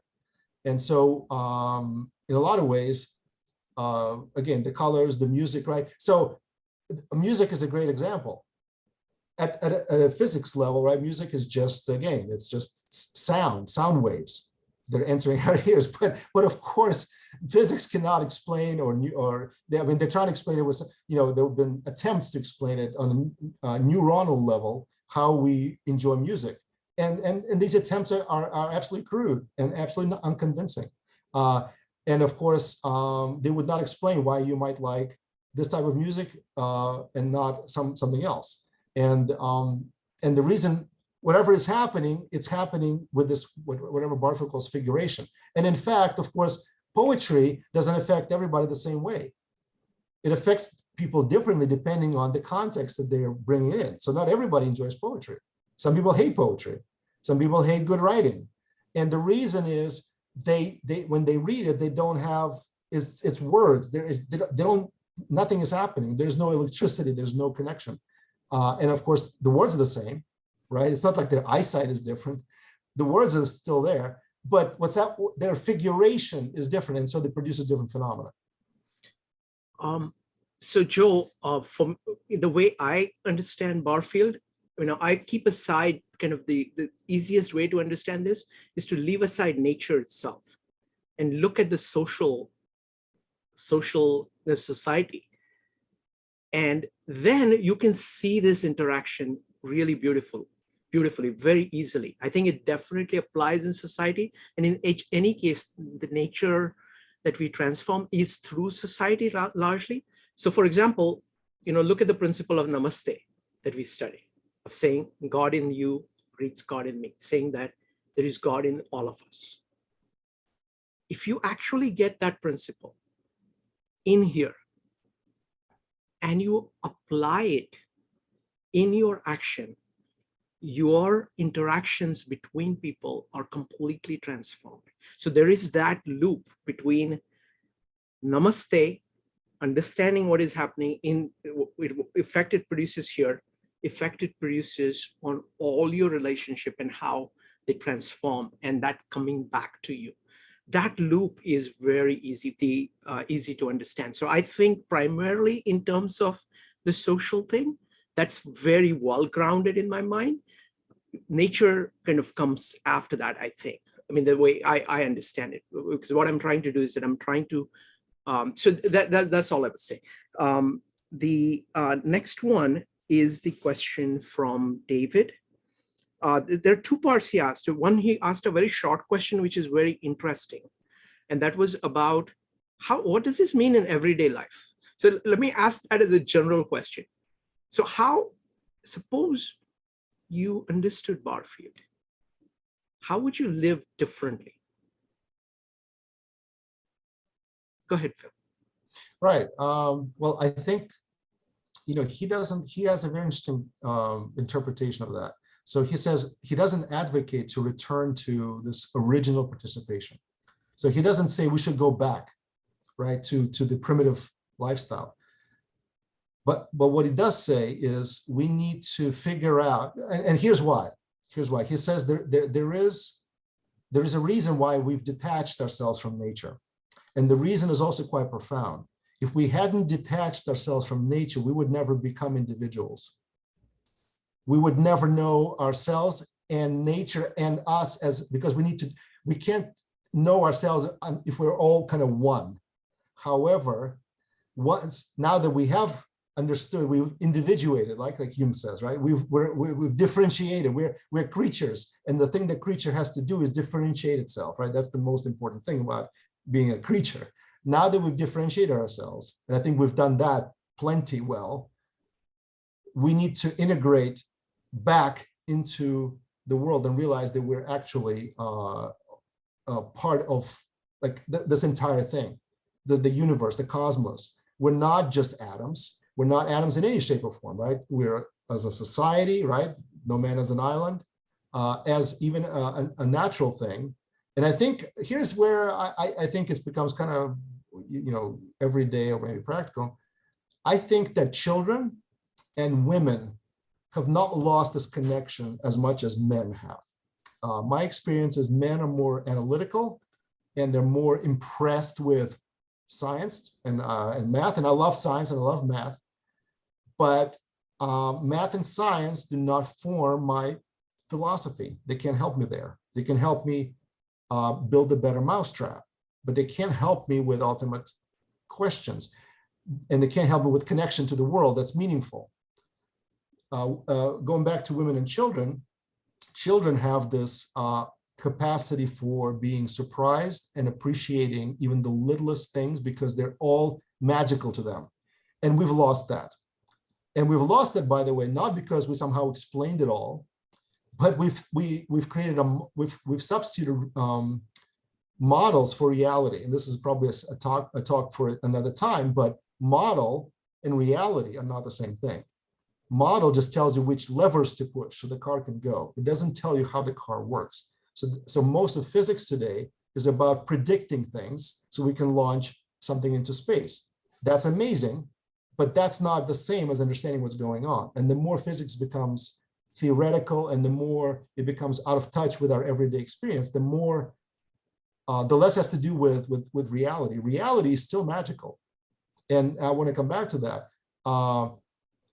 The way we see, the way we hear, the way we perceive, it's all magic. There's no scientific explanation for any of that, even though you will hear otherwise. There is no explanation for how you interact with Beethoven's Ninth Symphony, okay? None. There's just no, it has nothing to do with physics, it has nothing to do with anything. It is it's a phenomenon of a different order of experience. And it's not, and science will never explain that. And people that try that, they miss the point. Because if they could explain it, it would make it trivial. And it's not trivial. That's the whole point. If they can somehow make an algorithm that does the same thing, then it would, like, you know, that's anyway. Women and animals. Women have this connection to animals that I've noticed that men don't have. And it's probably because they feel that we're all beings we're like Rudyard Kipling used to say, we're all of the same blood. We have the same, all living things share something. And once we get that, how it affects our life, well, I would say I'm definitely not going to look at people differently if I really believe that. I'm definitely not going to look at people flippantly, and I'm definitely not going to discount anyone. I don't care about, and by the way, we have a lot of dehumanizing going on in our country and in the world in general. We look at people as functional, right? And when they don't fit the function, we say, well, they're just not worth caring about. I mean, and I know this is, you know, we're trying to stay away from politics, but a lot of dehumanization goes across politics lines, right? If they don't believe what I believe, well, then they don't matter. And I can just do whatever I want. And that's different from a view that considers every living person somewhat sacred and magical and worth, you know, accounting for. And of course, this is how, you know, when you look back, this is how most laws, the premise is people have some value, and that's most how our laws, how our culture is built, and that's why we read poetry. That's why we compose it, because we think everything is worthwhile. And that's the main takeaway is the effect of this worldview is it gives meaning to life because it has some magical, mystical quality that makes it special. Otherwise, if we're just all billiard balls and everything is a natural process and everything can be explained as a Brownian motion, then of course, what we've been doing for the last 2 hours is a result of very clever manipulation of molecules and atoms and configurations that could have been predicted from a long time. And it's all meaningless because it's a natural process, right? It's a collision of things, and we've arrived here very cleverly by that natural process. But of course, we don't believe that. It's ludicrous. Okay. Thank you, Phil. What I want to do is I want to give chance for people to speak a lot more. So because I want to hear what they are getting from it. So what we're going to do is that I'm going to compress all the other questions into one. We'll postpone the question on form because it is not directly related to this. But we'll take one last question, and then folks would love to hear from you. You can take up to 2 minutes about whatever you want to, whatever impressions you have of, or whatever problems that you see, whatever questions. So one more round. You get 2 minutes to talk about whatever your opinion is about what is being said. Okay. So the question I want to go for next is kind of combination of what DLJ brought up, what several of the George talked about, what David brought up, is that, Phil, so there are the dominant view today is the mechanistic view, a mechanistic paradigm. How do you answer that? What are your metaphors? What are your ways of appealing to that? Go ahead. Right. So I want to start by saying that, first of all, it only makes sense to talk to an open-minded person about this. So obviously you're never going to convince somebody who is not open-minded. But for an open-minded person, I would say you can appeal to the phenomenon of whatever you're doing at that point with them, which is you have two beings that are talking to each other and they're uttering words. And that process by itself is proving my point. The very thing you're doing or the very thing they are doing. Let's say, they start arguing that, well, science has, can kind of explain everything. Perfect. What are you doing right now when you say that? You are actually, you are making some kind of physical perturbations of air? Or are you assuming that there's something higher than natural process that's driving whatever it is you're doing? So the very discussion itself just proves the point that it's all kind of a mechanistic natural process. And of course, life itself, the way we experience life is so far from, let me put it this way, everything meaningful in life is so far from the mechanistic experience. And that's what I would appeal to, is I would say, you know, everything from poetry to literature to great art, to great music, everything that makes life beautiful and interesting is not at all, you know, cannot at all be explained through methods of science. Which is, and the other way is to say, science itself, when it started out, it postulated its own domain, right? It said we're not going to explain nature by appealing to supernatural causes. We're not going to explain nature by appealing to some sort of mystical connections between things. That was the premise of the model that it built to what Barfield calls saving the appearances, which is to say explaining the world, which is again to say building a model of the physical world. Now, at some point, the model itself, we decided that the model itself is the ultimate reality. That was never the understanding before. The understanding before was there could be multiple models. First of all, you could substitute one for the other. One that fits better, you throw out the old one. But now we're pretty much married to the current model as the ultimate reality, not only for natural world, but for psychic experience, right? The experience of consciousness and mind, which by the way, was outside of the domain of science to begin with, right? And now it sort of encroached on psychology and on philosophy, where it kind of doesn't work because you can't prove the premises that you start with. You have to start with something, and the premises that science started with was we're not going to use supernatural causes, we're not going to be using all these things. So you can't go about proving the things that you're building on.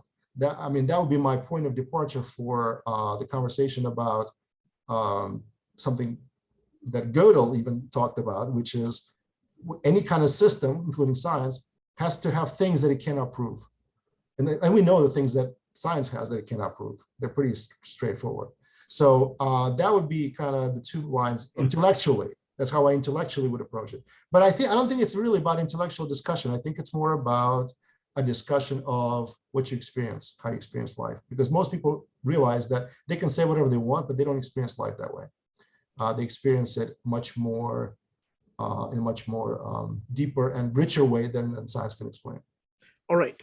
So for the last section here, what I want to do is I want to go back to the core themes. And I would love your comments about the core themes that Owen Barfield presents. Core themes like language as the mechanism for transformation of consciousness. The language as a tool, you know, the way in which language works inside your mind and what it does for your consciousness. The role of metaphors, the idea of participation, where there is this back and forth between the outside and the inside. The way in which language moves, where the metaphors fade and become cliches, so no longer have the same power. The accessing of a different way of thinking, different perspective, different consciousnesses through accessing older languages or languages of another culture. The role of imagination in thinking, which comes from the metaphors. So these are some of the themes which are core to what Barfield has to say. So now let's refocus on just that, and would love to hear what you thought about it. You know, I want to now hear from everybody what you think of this entire approach to language and consciousness and the tool of poetry to access different ways of thinking, different ways of consciousness. So we'll go with Olga, George, David, and Cheng. Olga. Hi, I actually wanted to comment on something else. I wanted to comment on these women and men analytical skills. Let's do that later on. Let's just focus on this. If we have time, we'll come back to that, okay? Okay, then I will do it later. Sure. Next up is going to be George, David, and Cheng. George, what did you get from Owen Barfield? Well, basically, if language forms our consciousness, as I believe it does, the idea came to me that the most influential, powerful example of that, I believe, and the world seems to think this way, is this idea of God. We have 5 major religions that comprise over half of the population of the world, all believing in this God that explains this universe. So yeah, basically this idea of God seems to be the most powerful way by which our language has influenced our consciousness. Wonderful, thank you. David, what do you make of Owen Barfield? Right. Yeah, well, thanks for leading this and putting us through some of the thoughts and shapes of his work. What I think he's getting at is a great idea of consciousness developing in layers and levels and experience being transformed as that happens. I mean, this is something Heidegger talks about, but it's something that I think is really extremely well developed in Hegel. That there is stuff that comes to be because of experiences in the real world, in the Marxian sense that new things happen in life because of transformed ways of producing things. New forms of life come into being. Well, Hegel is more about new ideas, new spiritual content comes into existence that way. And that language is part of the nexus. But I don't think that I agree that it's as different as Barfield is making it out. I think language is part of everyday behavior. I think sounds are part of our being, and sounds are part of animal behavior and animal consciousness. And sounds have impact on it's like your own motion in the world is the sound you make in the world. It projects force, it makes things happen. When it becomes abstracted, I think that's what we're talking about now. It's human language and concepts come out of it because it's become an abstracted thing. But it doesn't lose that characteristic of being part of the world. And the way the world evolves as our consciousness does, language being part of the world gets to evolve into new things because we think in new ways. And then language is also our way of pushing in the world, changing the world. So now we're changing the world through language, and we're also being changed by the conceptual experience of having language. So I was trying to, this is the back and forth. I think if that's what he's getting at, and then I think it's a very nice, a really nice kind of a view of language. The other thing I wanted to quickly throw in at the end, that's saying language in the world and language in us is a two-way street.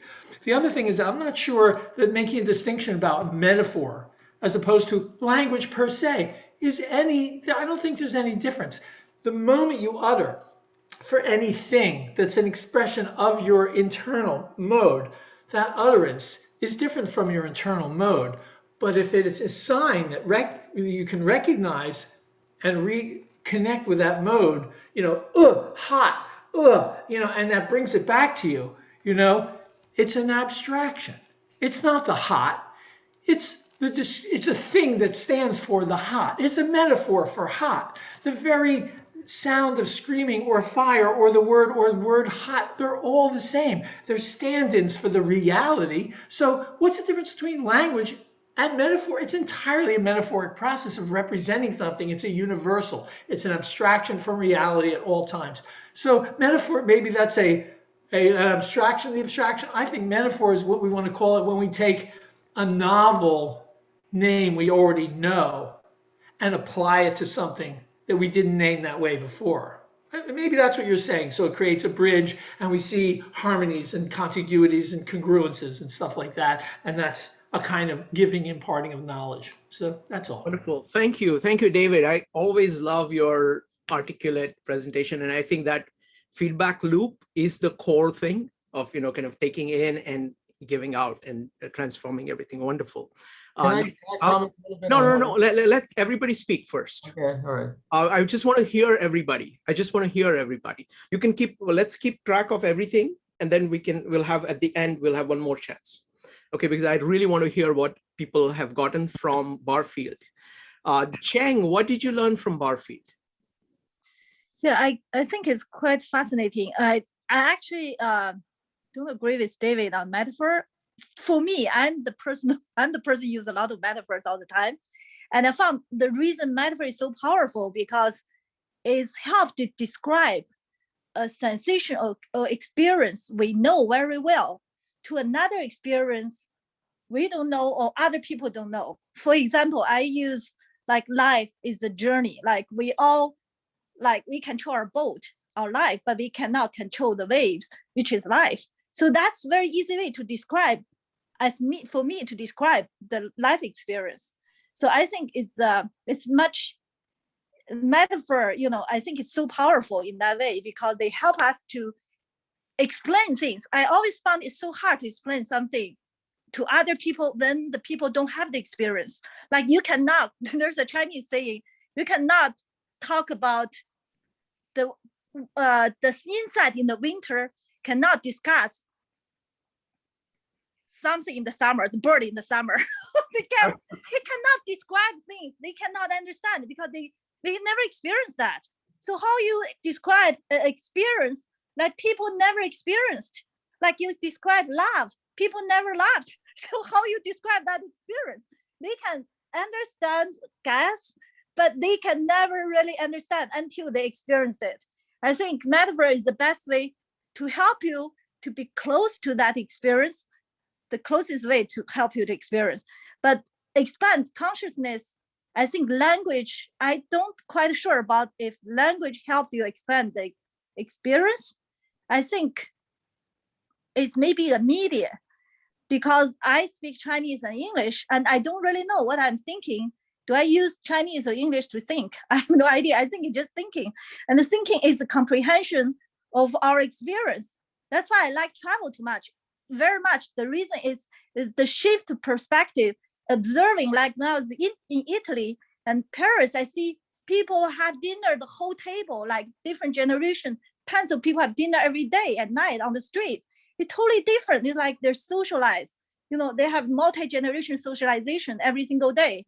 It's such a different, the plaza, all the people on the street, you see different way of life and possibilities. I think that's expand our understanding. I think expand our understanding, we can through literature, through art, through painting, through generations, through, even through continent. I think it's just like how you see things differently through different perspective, different views. So whatever that is, maybe a language, maybe it's other tools. Wonderful. Thank you. Thank you, Zhang. Next up is going to be Mike, Joe, Roman, Myron, and Maritza. Mike, what did you learn? What do you think of Barfield? 2 minutes, please.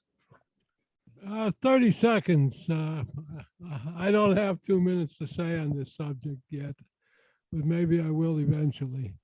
Like Jung, Barfield didn't believe in everything was causal and atoms. He was greatly influenced by Rudolf Steiner, by Eastern mysticism, by Emanuel Swedenborg and Gurdjieff, and wrote about that in some of his papers. I just wonder if everything that what you call magic came from those sources, and whether you ran into any of that material there. Thank you. Wonderful. Thank you. Thank you, Mike. Next up is going to be Joe, followed by Roman. Joe, what did you learn from Barfield? Oh, this is pretty deep. So I'm just scratching the surface here. But I think that what really captured it best for me is that in the beginning of the word is clearly the idea of being conscious and self-aware. So that how language then makes us aware of oneself.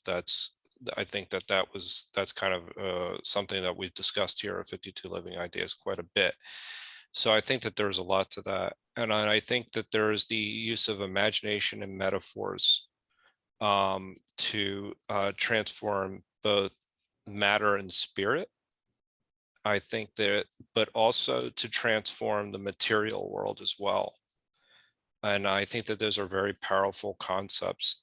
So we've just talked about it in the sense that how it can transform us in terms of like the Gita or the Tao Te Ching.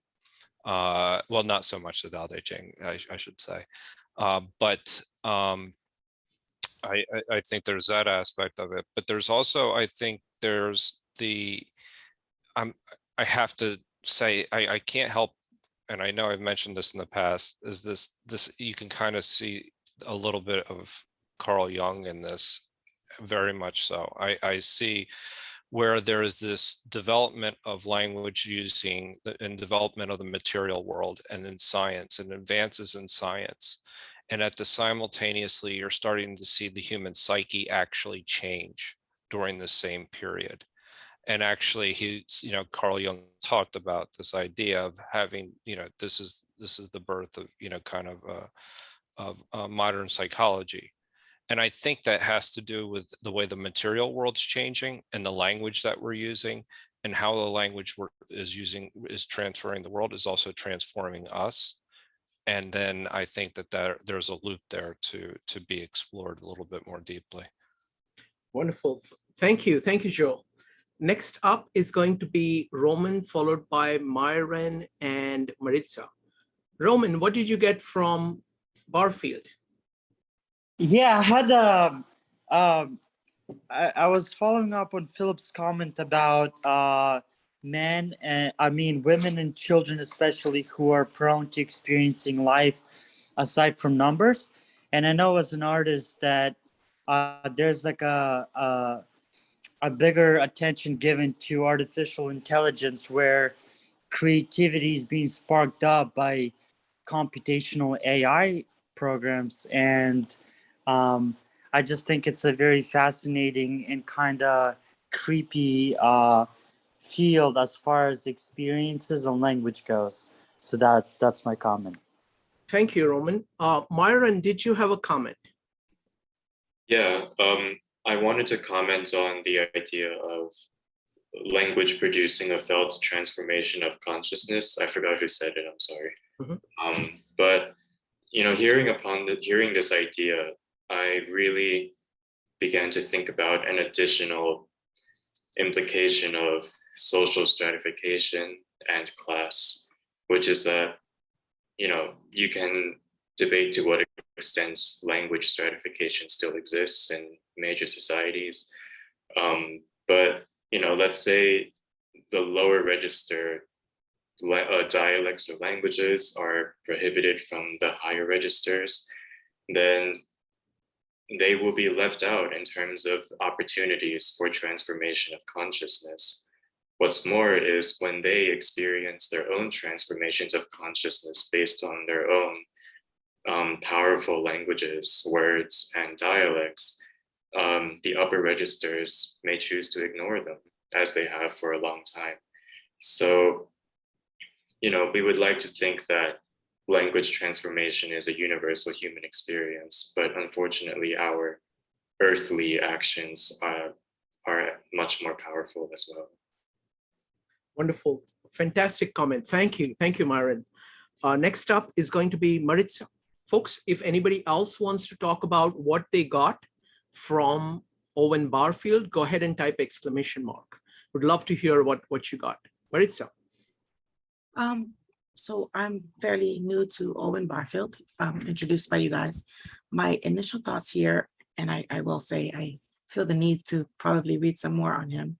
But first thoughts are that this was a man who was searching for a social philosophy that would help to give some type of meaning to the chaos that he was seeing in his times. And, you know, his use of, or his identification of poetry as a type of almost release is what I'm reading. It seems he was saying. I think it's fascinating. You know, we've been doing that, Shrikant and I, we've been, you know, gathering every Monday now for Poetry Mondays. And in like the first and probably first few weeks of Poetry Mondays, I was saying to the people who were showing up that thanks for joining me.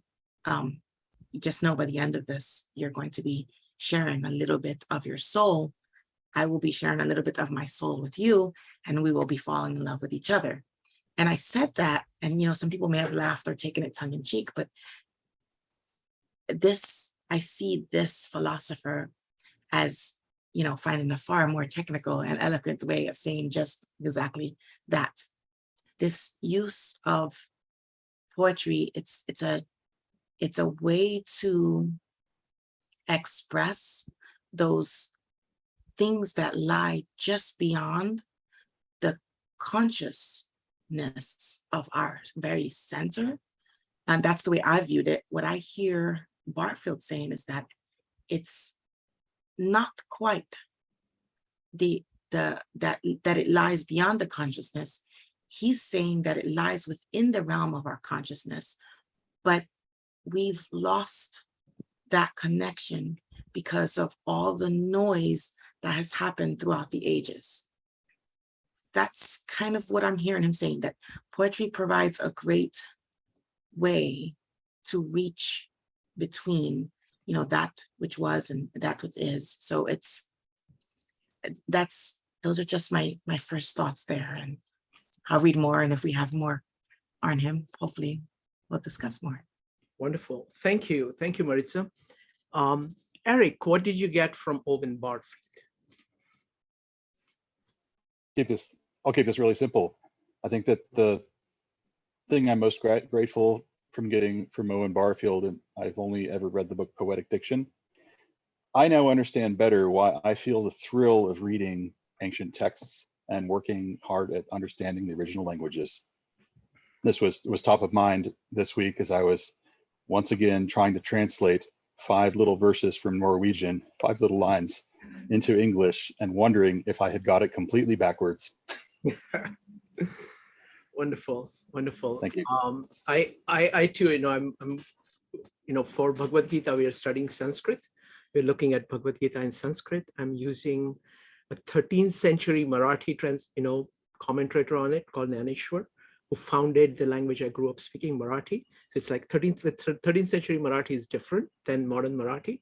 And then I have got people in modern Marathi commenting on it and all of it. And then of course, English translations. So just this play between languages written, 500 BC, 1300 AD, modern in Indian culture, and then English, that play itself actually produces some amazing things. So understand exactly where you're coming from. I wish I could join you on the languages of India. Yes, you're welcome. We do this Thursday and Friday. I know. So, wonderful. Phil, what I want to do is that I want to give people more of a sense of Owen Barfield. Okay, I want to tell you, I cheated because the best way to understand somebody is their art. Owen Barfield wrote a children's book. It's called The Silver Trumpet. It's very short. It's about 50 pages, okay? And I went through it. This was a book that Tolkien read to his kids, And it was such a great hit that all the characters became the standard part of the household, Tolkien household. He was tremendously influenced. Tolkien was tremendously influenced by that book and his, of course, the entire thought about language. I love the book. I tried to find a YouTube version of it, and I really want to actually read out the entire book at some point on a meetup. That would be just delightful. This is something very different from what we have done in the past, but it's a children's book, yet it is so profound. It is really, really deep. And it actually illustrates this point, the core idea of Barfield, that the language can produce a felt transformation of consciousness.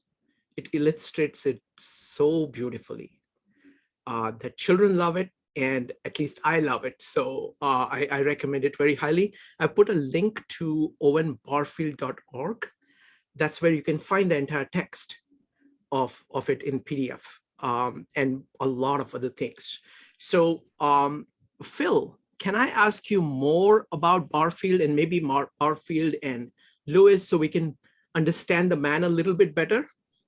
Right. I don't actually, I don't know much about him. Well, that much, I should say. I mean, as it was already mentioned, he was a professor at Oxford, professor of literature and language.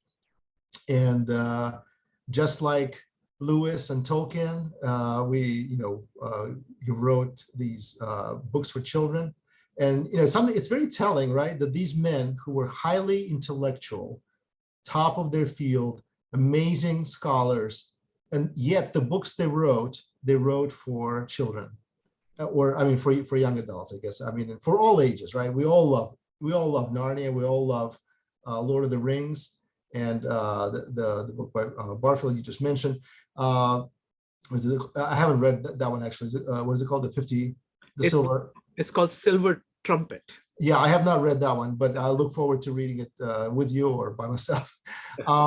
So it's very telling that they express their deepest philosophy and profound philosophy in children's books. And even Narnia, which is perhaps not as profound as Lord of the Rings or some of the writings that Lewis did in other places, yet has very profound analogies and lessons and expressions, I guess, that really grab us. Children love his books, and adults the same way.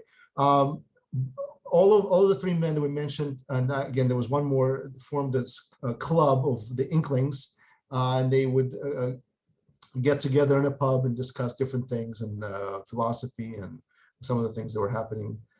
They all grew up in the same era, right? Lived through the wars, the Great War and the Second World War, and of course, it stamped their consciousness with that. So, with all of that said, the way they saw the world as not just a dark place and not as a kind of a hopeless place is, in some ways, a testament to the validity and vitality of their thinking about language, about how we perceive reality. So let's do one more thing, just to show this, because there is one very interesting context that many of us have, not all of us, but many of us have, where we can actually test this out. And I'm doing these experiments on myself. I like doing that. I can, just like you can read Russian and English, and kind of knowing a language means, my standard is to know the literature, that you've actually read a lot of literature, you can write, you can read, fluently, you can go back and forth. It can be a little bit rusty, but being able to access it fully, the deepest of human experience, you have to be able to express in two different languages.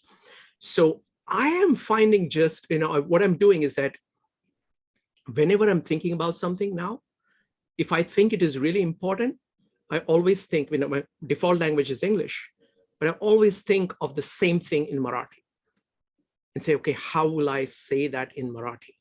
And it always produces amazing results because each of the word has a history behind it. It has a different sequence of metaphors behind it. And the great thing is that I grew up, I did not know English till I was 13. So I grew up with Marathi, and I grew up in a literary family where some of the top authors of Marathi would actually come and recite their plays. And so they were friends of my grandfather, and I spent a lot of time with them. So, and I read a lot voraciously. So I actually know Marathi so well. I mean, my English, I'm not that good, but my Marathi, it's like if I hear something, I know the roots of all the words. I know the history of all the words. I know the metaphors from which they came, the physical level and the mental level at the same time.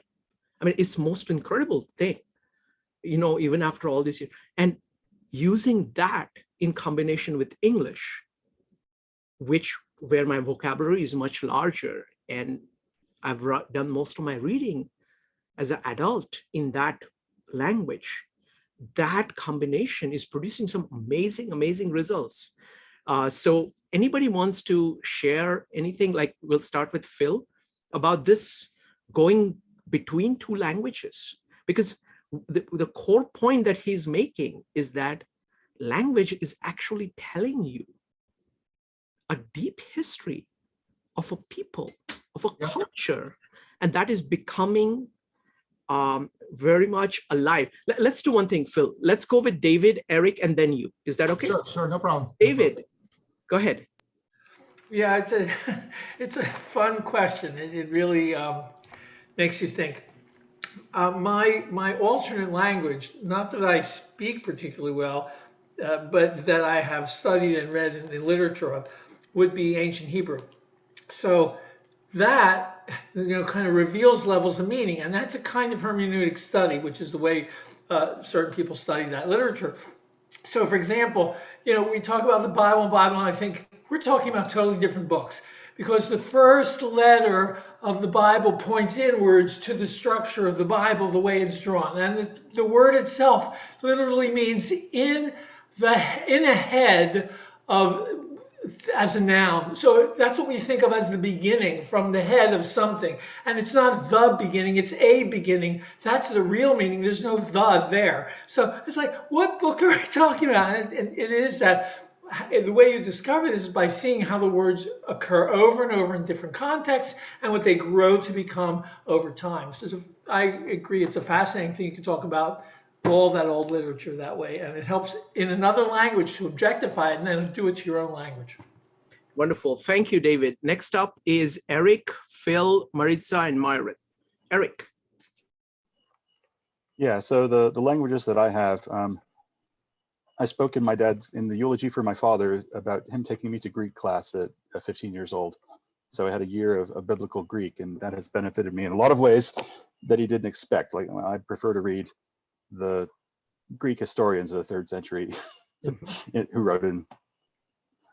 Anyway, I was translating this poem many times, and I took another go at it last week, and looking at the literal Norwegian. So this is a poem that a 19th century immigrant to America might have found on their cast iron stove. It's the Jotun brand cast iron wood burning stove. And the literal translation of the Norwegian says, "I hoe my fire late of evening when the day is done. God grant that old age puts out my fire," or "God grant that my fire old age puts out." And I'm still struggling with, was this a pessimistic or an optimistic view of the person's legacy? Do they mean only old age could possibly extinguish my fire, or please let me live a long life? Or does it, in some 15 years ago, I got it in my head that this means old age never puts out. And so I've always translated it in that more optimistic, perhaps American way. And the version that I read to the crowd was, I bank my fire late in the evening when my work is done. God grant that my fire shall always warm someone. Because I'd focused on this idea of the legacy. So I'm still playing with those ancient words. I look up alder slokna ut. That's old age puts out. The fourth line, Gud ye min eld, God grant that my fire, alder slokna ut, never, sorry, old age puts out. I'm trying to justify, can I translate old age as never? I'm not sure which sense it is, and I would have to study the language far longer to be certain. But slokna turns out to be an old Norse word that nobody uses anymore. So it was archaic even when it was cast in iron in the 19th century.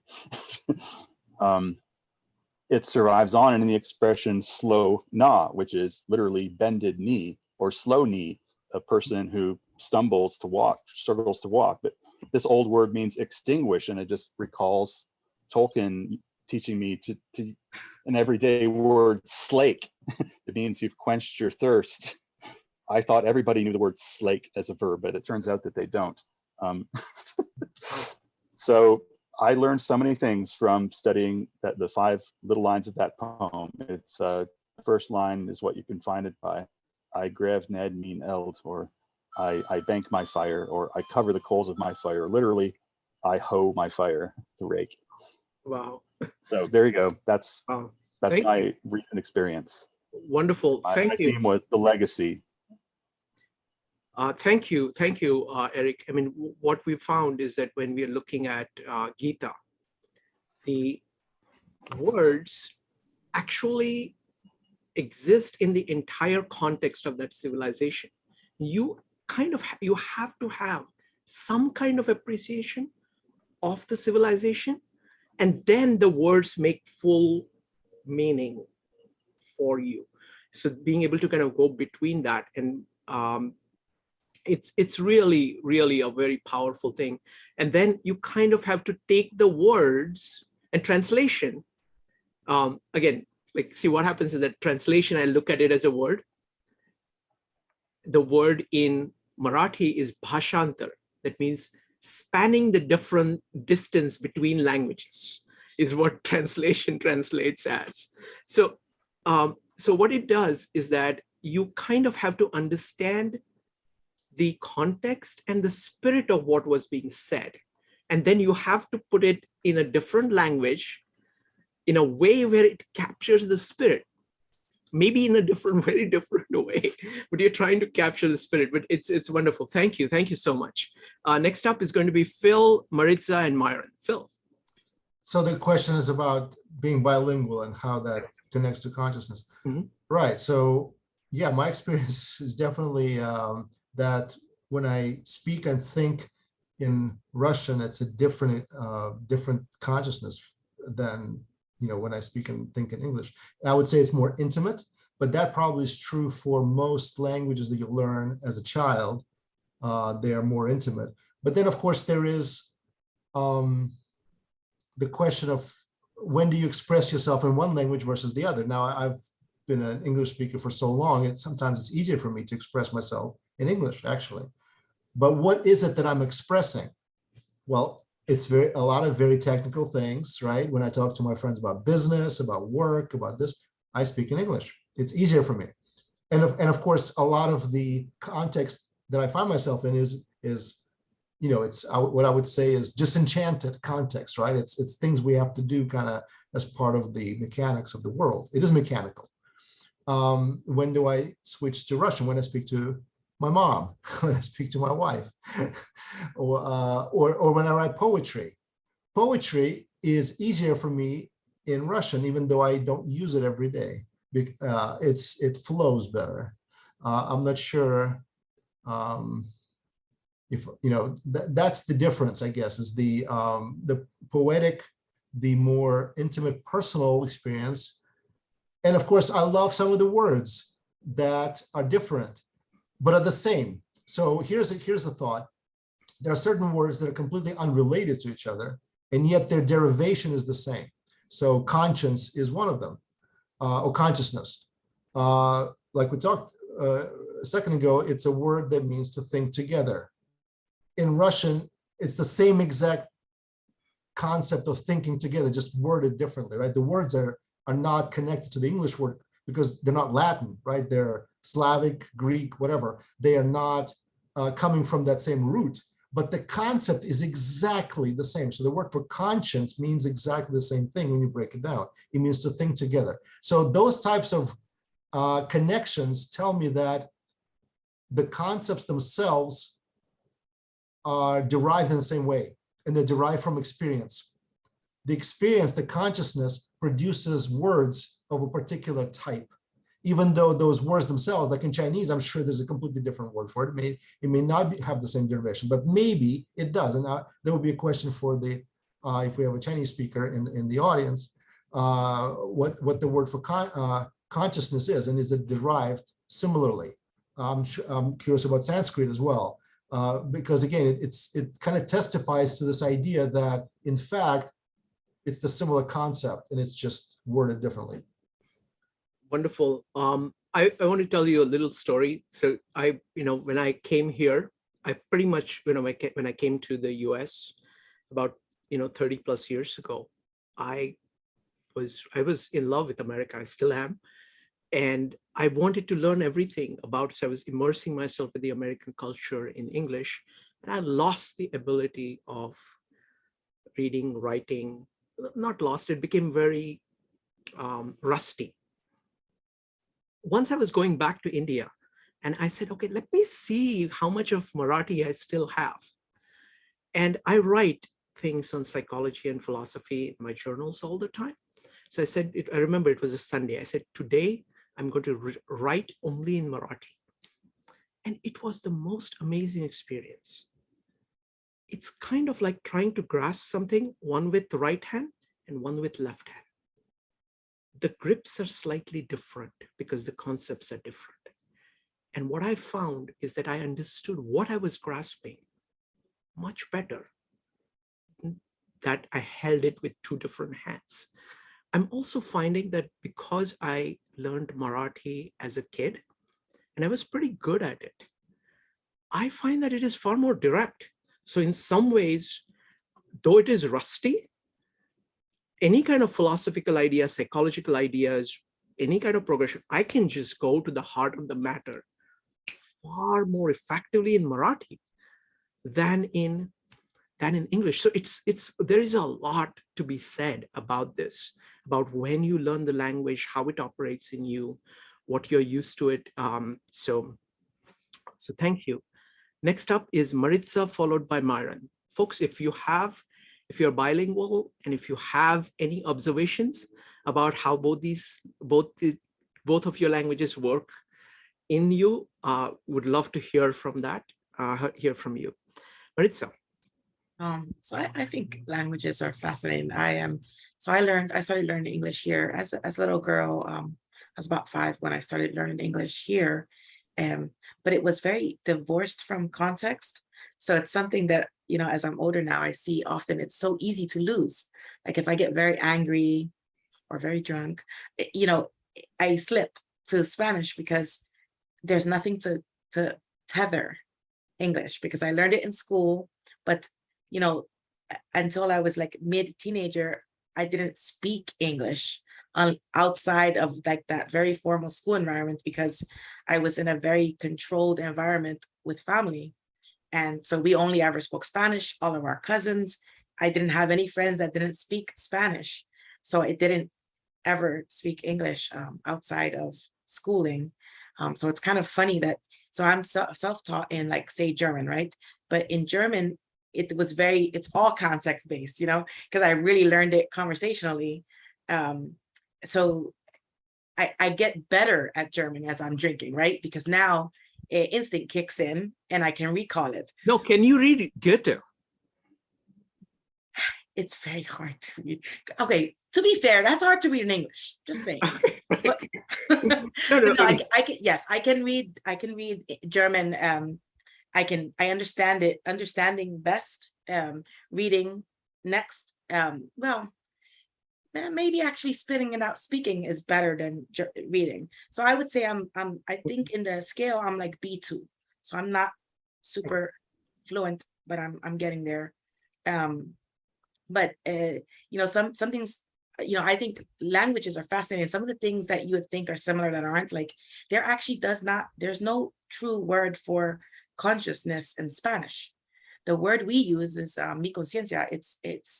It sounds like conscious, like your conscience, like, you know, like the little Jiminy Cricket is what it sounds like.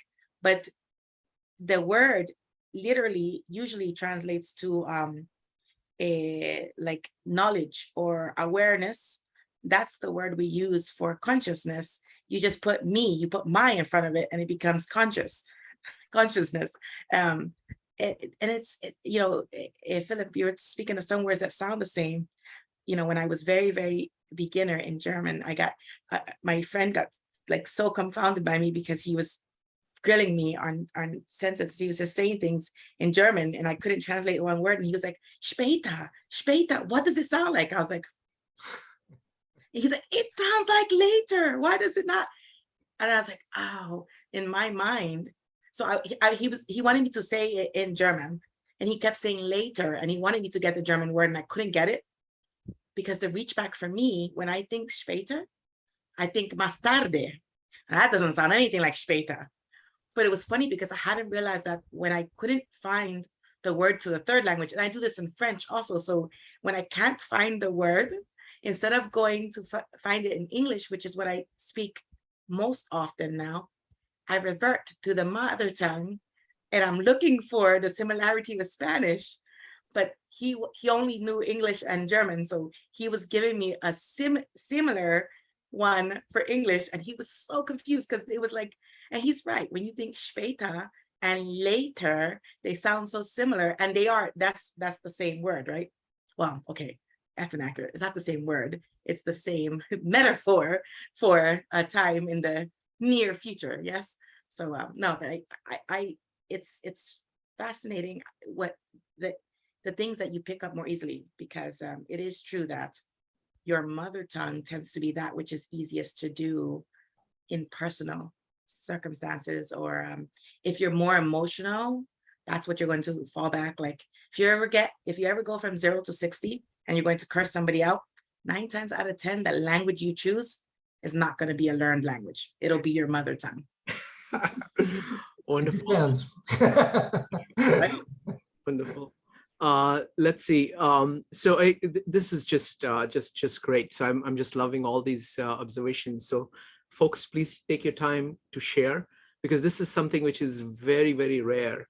And one of the points that I would make here, on what Marisa said, the thing that really stands is that the language comes with the people you learned it with. So it's like, it's the entire society. So for example, like Marathi language that I grew up with, it's part of the Indian culture. So there is tremendous focus on consciousness, which is much larger, and not that much focus on practical things, especially in the Marathi culture. So the language itself reflects that. So it's really, really amazing. So it's like, it's like a way of accessing all those people from that civilization in the past. So next up is going to be Myron, Gilda, Cheng, and Karina. Myron. Yeah, so a real pleasure to hear from everyone so far, definitely. And as for my personal experience with like linguistic interchange, I do sometimes experiment in between English and Chinese, to be sure, but I think the interchange which means the most to me is actually within English, because I'm sure we all know that English vocabulary is mostly Romance derived at this point, especially from Norman French. And the remaining third or so is supposedly adapted Germanic, like Anglo-Saxon. And whenever I'm writing out, any like cool sentence that comes to mind for like a fantasy story or something, I often do it in standard colloquial English, which has a lot of romance in it, of course. But then I actually make it a challenge for myself to try and replace the Romance with Germanic. And that to me is just it is a bit of a purist obsession, no doubt.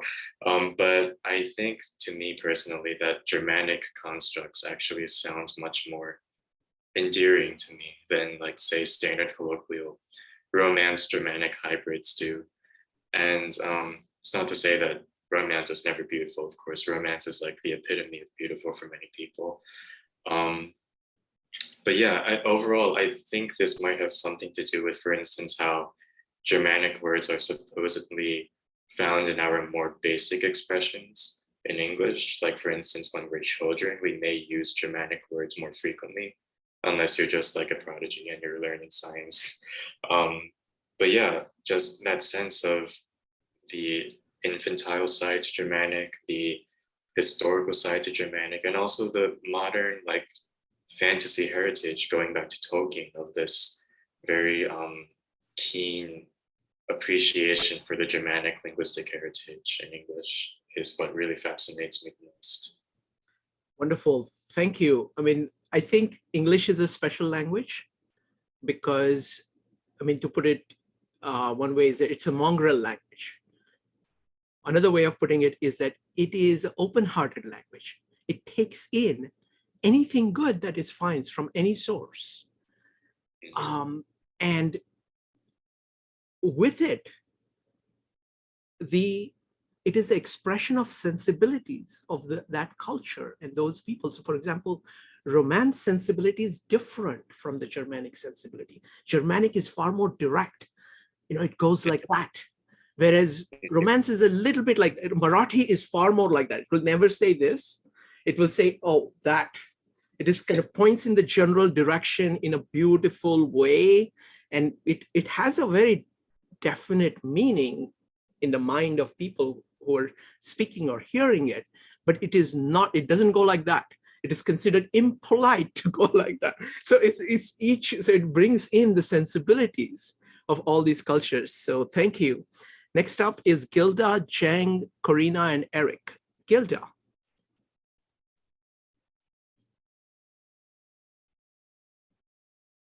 Gilda, you need to unmute. I said, this topic has been fascinating. I've been really enjoying all this tonight. And now that you told us about the difference in language, right? And actually, I was thinking about, because I speak Spanish, right? So I was thinking the relation with the root of the word love in Spanish and the same word in English, and then thinking how we actually have this consciousness, or how we have this evolution of consciousness, right? So in Spanish, love, the root is from the Latin, so the Latin ama, and ama, as Phil said about mater, is mother, is related to the mother. So in Spanish, we think love, or when we're actually not thinking straight, is more like metaphorical. But it's related in a kind of a more kind of, I'm not cuddling, but a warmer love. I don't know, it's more maternal, right? And in English, the word love, that means amor in Spanish, is more from the old Indo-European, from the word libido in Spanish, that is actually more from sexual power. That's an interesting part. And then it's more from love, from libido, that is from love, from the Indo-European, and it's the same of the German root, lieben. That is interesting, because if you think, or we think, that the evolution of consciousness is related to words, or with all the words, it's more powerful the way they say it in English and in German that we say it in Spanish. And I don't know, we're conscious about that, right? That we say that word so strongly, maybe in English, it's more like sexual power. And in Spanish, it's more like a mother love, but it still is the same word. But it's very interesting. That's what I wanted to say. Wonderful, beautifully put. Thank you. Thank you, Gilda. I want to point out one point that Julian Jaynes makes, which is very profound. You know, there is this division in philosophy between being and becoming. Mm-hmm. between Parmenides and Heraclitus. But when you look at the word be and the root of the word be, both in English or Latin and in Sanskrit, the root word is grow. So be is basically, so being and becoming is actually one thing in language to start out. And then it kind of splits later on. So thank you. This is so fascinating, folks. I just love what everybody is putting, talking about it. So Chang, go ahead. Oh, yeah. So first I want to answer ask about the consciousness in Chinese. Yes. Actually, I searched because I want to make sure in Chinese means 意识. Actually, there's no common, like it's have nothing to do with communal. So I just checked that. And I want to share, actually, listening to all this is quite fascinating because unfortunately I grew up in China after Cultural Revolution. I think they actually lost a lot of culture. And when I listened to the Yellow Empire's 黄帝内经, the one of the ancient book about the Chinese medicine, and the guy who actually have a lot of knowledge, and when he interpret the book, every single word he can explain for hours. It's just like what you guys talking about this, and this medicine book is not about medicine, it's about nature, it's about how people related to it, this whole thing, and every single word has so much meaning. It's fascinating, just listen to it. And I think as Cultural Revolution, they changed from the make it simplest text, and they lost all the meaning at the same time, because love in the past, they have a heart in the middle. When they simplify it, there's no heart anymore. So it's kind of interesting. So, and another thing I want to share is when I travel in Europe, one thing I found quite frustrating is the language. They all speak so many different languages, and I couldn't understand, like in France, Italy, Germany, Switzerland. And I found it's quite frustrating. I said, oh, it's so nice in America, everybody speaks the same language, so it's so easy to communicate. But at the same time, the reason Europe is so interesting, because of language and the culture, the diversity. And so it's kind of such a conflict. This language carry all these things, and at the same time create the barrier, because the language, they can associate all these people, they can share so many things in common. But when you're outsider, you have no idea what those are. So I found this kind of interesting conflict between it. Wonderful. Thank you. When I was traveling in Europe, I had some tricks.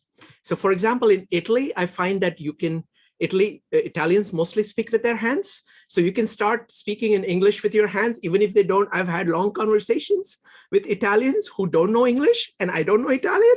It works very well, especially in southern Italy.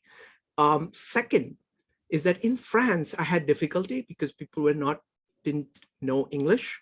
But the next time I visited, I came up with a way. I learned to speak in perfect Parisian accent, to greet people with good morning, with the proper mademoiselle, and to say in perfect Parisian accent, I don't know French. And suddenly everybody knew English. Everybody was talking to me in English. It was just amazing. Next up is going to be Karina. Hi, thank you so much for doing this. This was amazing. I want to second everyone who's been saying how fascinating this is, especially in conjunction with last week. I feel like it opened up so many things for me. I made so many connections. So this is really exciting to listen to, and thank you. I also find it really synchronous that this past week I came across something called the Lost Words Blessing, which I'd never heard of before, which is sort of like this, my understanding is that it's like a Britain-based sort of movement to rewild childhood, but but I highly recommend looking into it. It's really cool, and it really gets at this idea of how important language is. It also makes so much sense that language is a living thing, and yeah, I guess just the Germanic piece is really interesting. Last week I was researching the etymology of some of the words that we were using, and I remember that the root of read in particular was Germanic rather than Latin, which is sort of unusual. And that was just like such a fascinating rabbit hole. So that's just some feedback and gratitude. But I do have a question, which is a sort of two-part question, and it's on behalf of myself and any other first language English speakers. So I'm boring, and English is my first language. And so I think it would be beneficial regardless. I am interested in approaching like the task of learning another language, but I'm sort of, yeah, I don't know. I'm not quite sure how to do that. It feels a little daunting. I don't know if it would be a good idea to choose something I feel like connected to in terms of my ancestry, or there's something that feels, I don't know, inspiring to learn for whatever reason. And then the second part of that question is that it seems like that even though it would be beneficial, it also doesn't really get at the root problem of not having like this like original mother tongue other than English. And so I'm curious about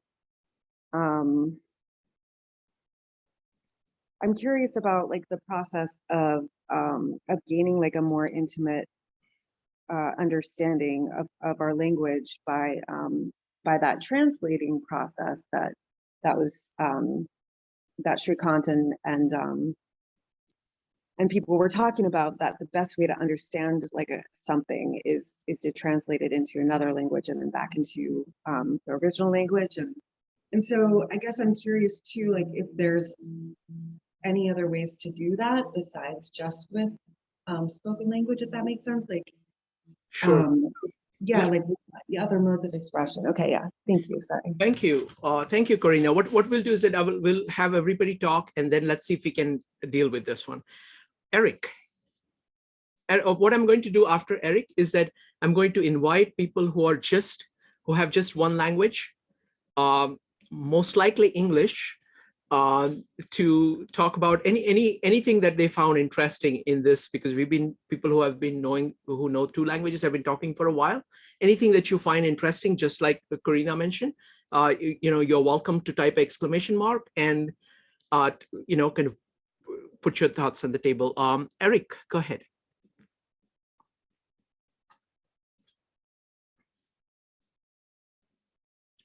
Eric, you're on mute. Okay.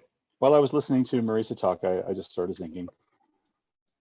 I've been reminded frequently this week that all of my grandparents were born in Sweden or Denmark, and none of them passed on their languages to their children. So my generation has had to try to learn them a bit. But from the age of 10, I studied Spanish, and that was a lifelong thing. And I use it for common purposes, but I'm really elevated when I struggle to read Cervantes. And then more recently, it was the poet Federico Garcia Lorca.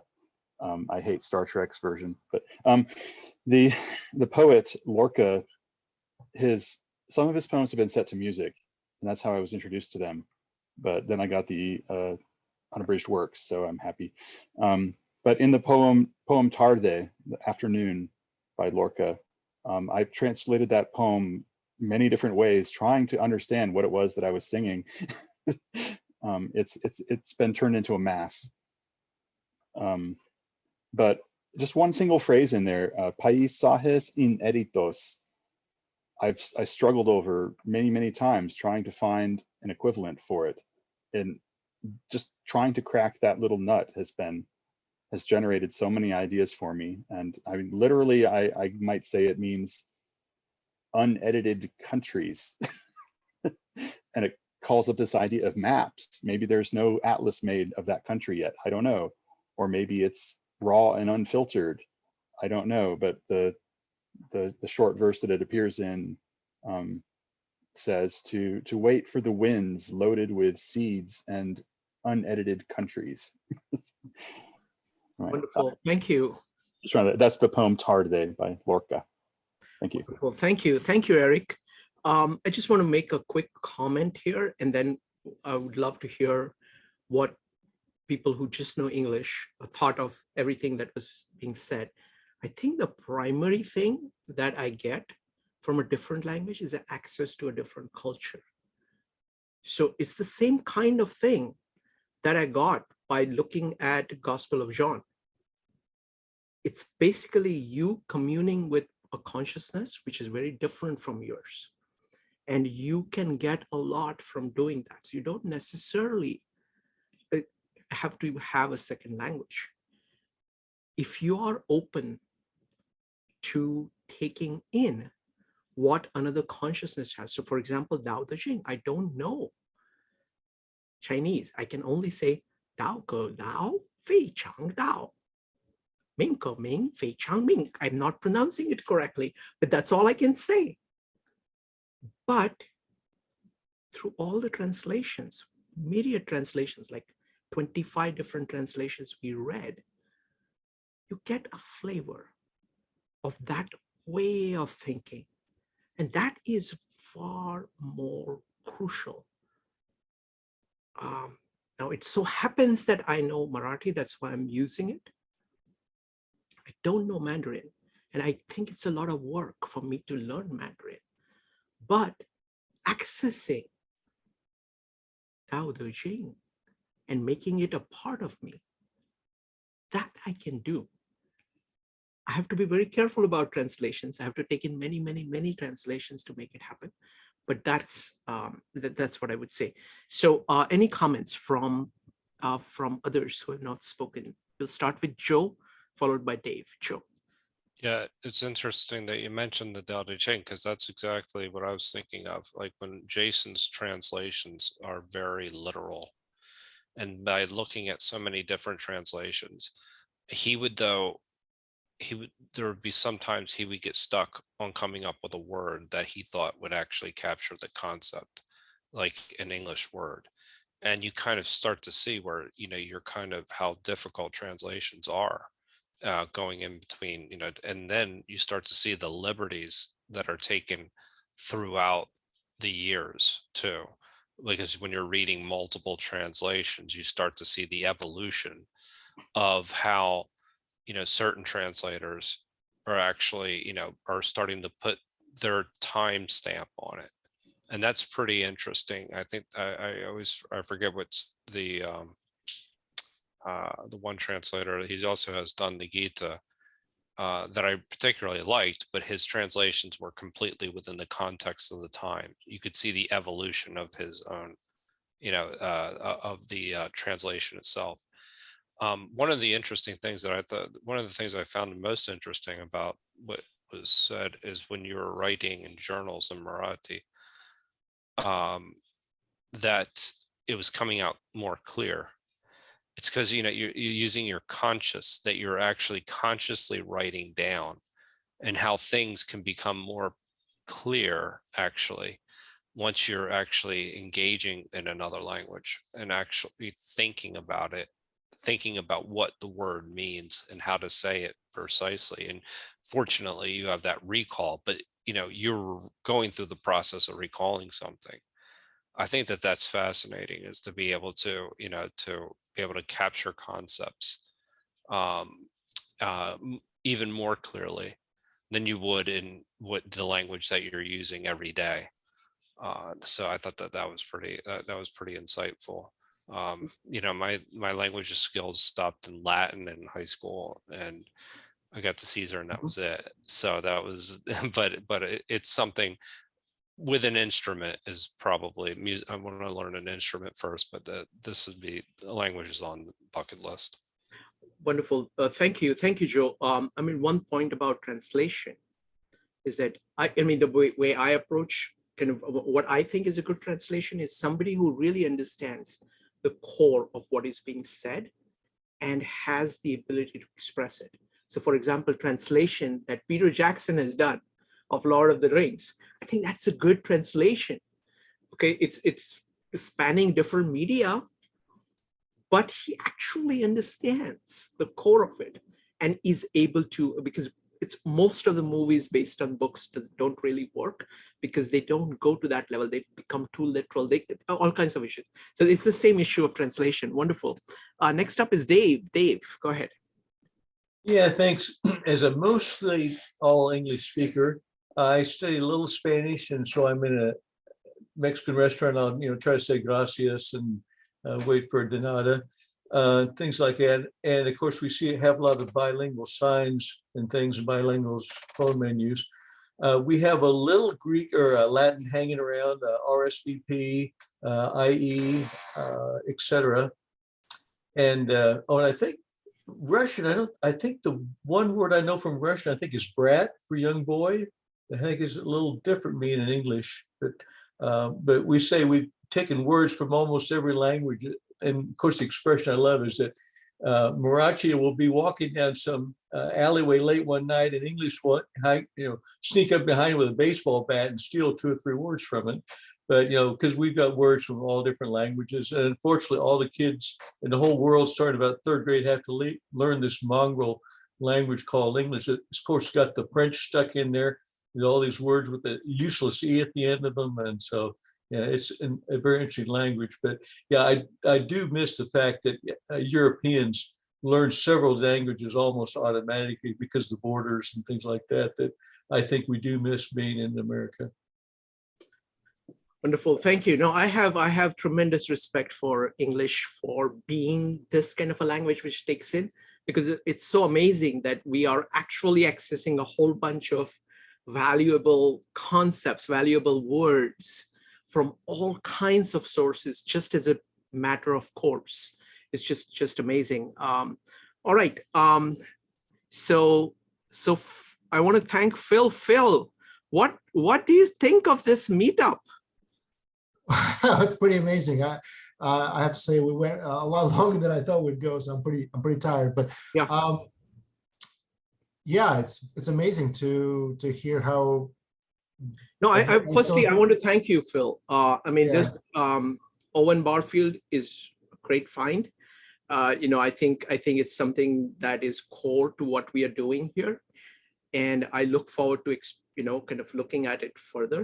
I've never thought of reading out a children's story, but I'm actually up for doing that.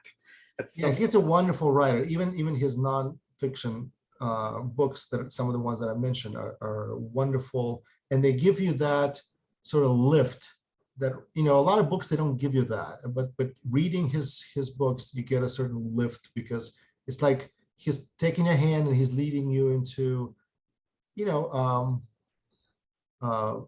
on a journey. Let's put it this way: on a journey that you enjoy that journey. That's yes. And the video that you recommended of Malcolm Guy, yeah, was amazing. And I've listened to other videos of him about Owen Barfield. He's clearly one of the people who understands Barfield really well. So I recommend that. And for sure. All right, folks, this was I'm so grateful for all the comments. This is new for me, so I was really very excited about sharing this with everybody. I'm grateful to Phil, but I'm also grateful to all the people who commented. I was really delighted with all the observations about the second language, because this is something that I'm working on actively. So it will be interesting to see, it was really interesting for me to see everybody's take on that. So there are many people here who are here for the first time. So welcome. We do meetups every day here at 52 Living Ideas. On Mondays, we do poetry. And we do collaborative poetry. So poetry is not, and I think what is going to happen, Marisa who leads this, is that I think this is going to light a fire under the poetry, because what Barfield is saying, poetry is actually the way in which consciousness is built. what are you doing today? How are you going to do that today? So I think it's going to add to the poetry meetups. On Tuesdays, we do Confucius Analytics. On Wednesdays, today, we do Comprehensivist Wednesdays. Next Wednesday is going to be CJ, presenting on all kinds of topics about science, etc. On Thursdays and Fridays, we are wrapping up Bhagavad Gita. We are on chapter 17. There you get to hear Sanskrit and Sanskrit translated. So it's amazing. And this Sunday, Evanique and Brian are going to be doing second in their series on the divine feminine. That's a very crucial area, just like Barfield is pointing out that this integrated way of looking at the world has been fragmented. I think the Western culture is focused more on the male virtues or masculine and less on the feminine. So it's bringing that into the conversation in a big way, I think is what Evanique and Brian are doing this Sunday at 9 p.m. Eastern time. So hope you can join us on multiple things. Good night, everyone. Bye. Good night.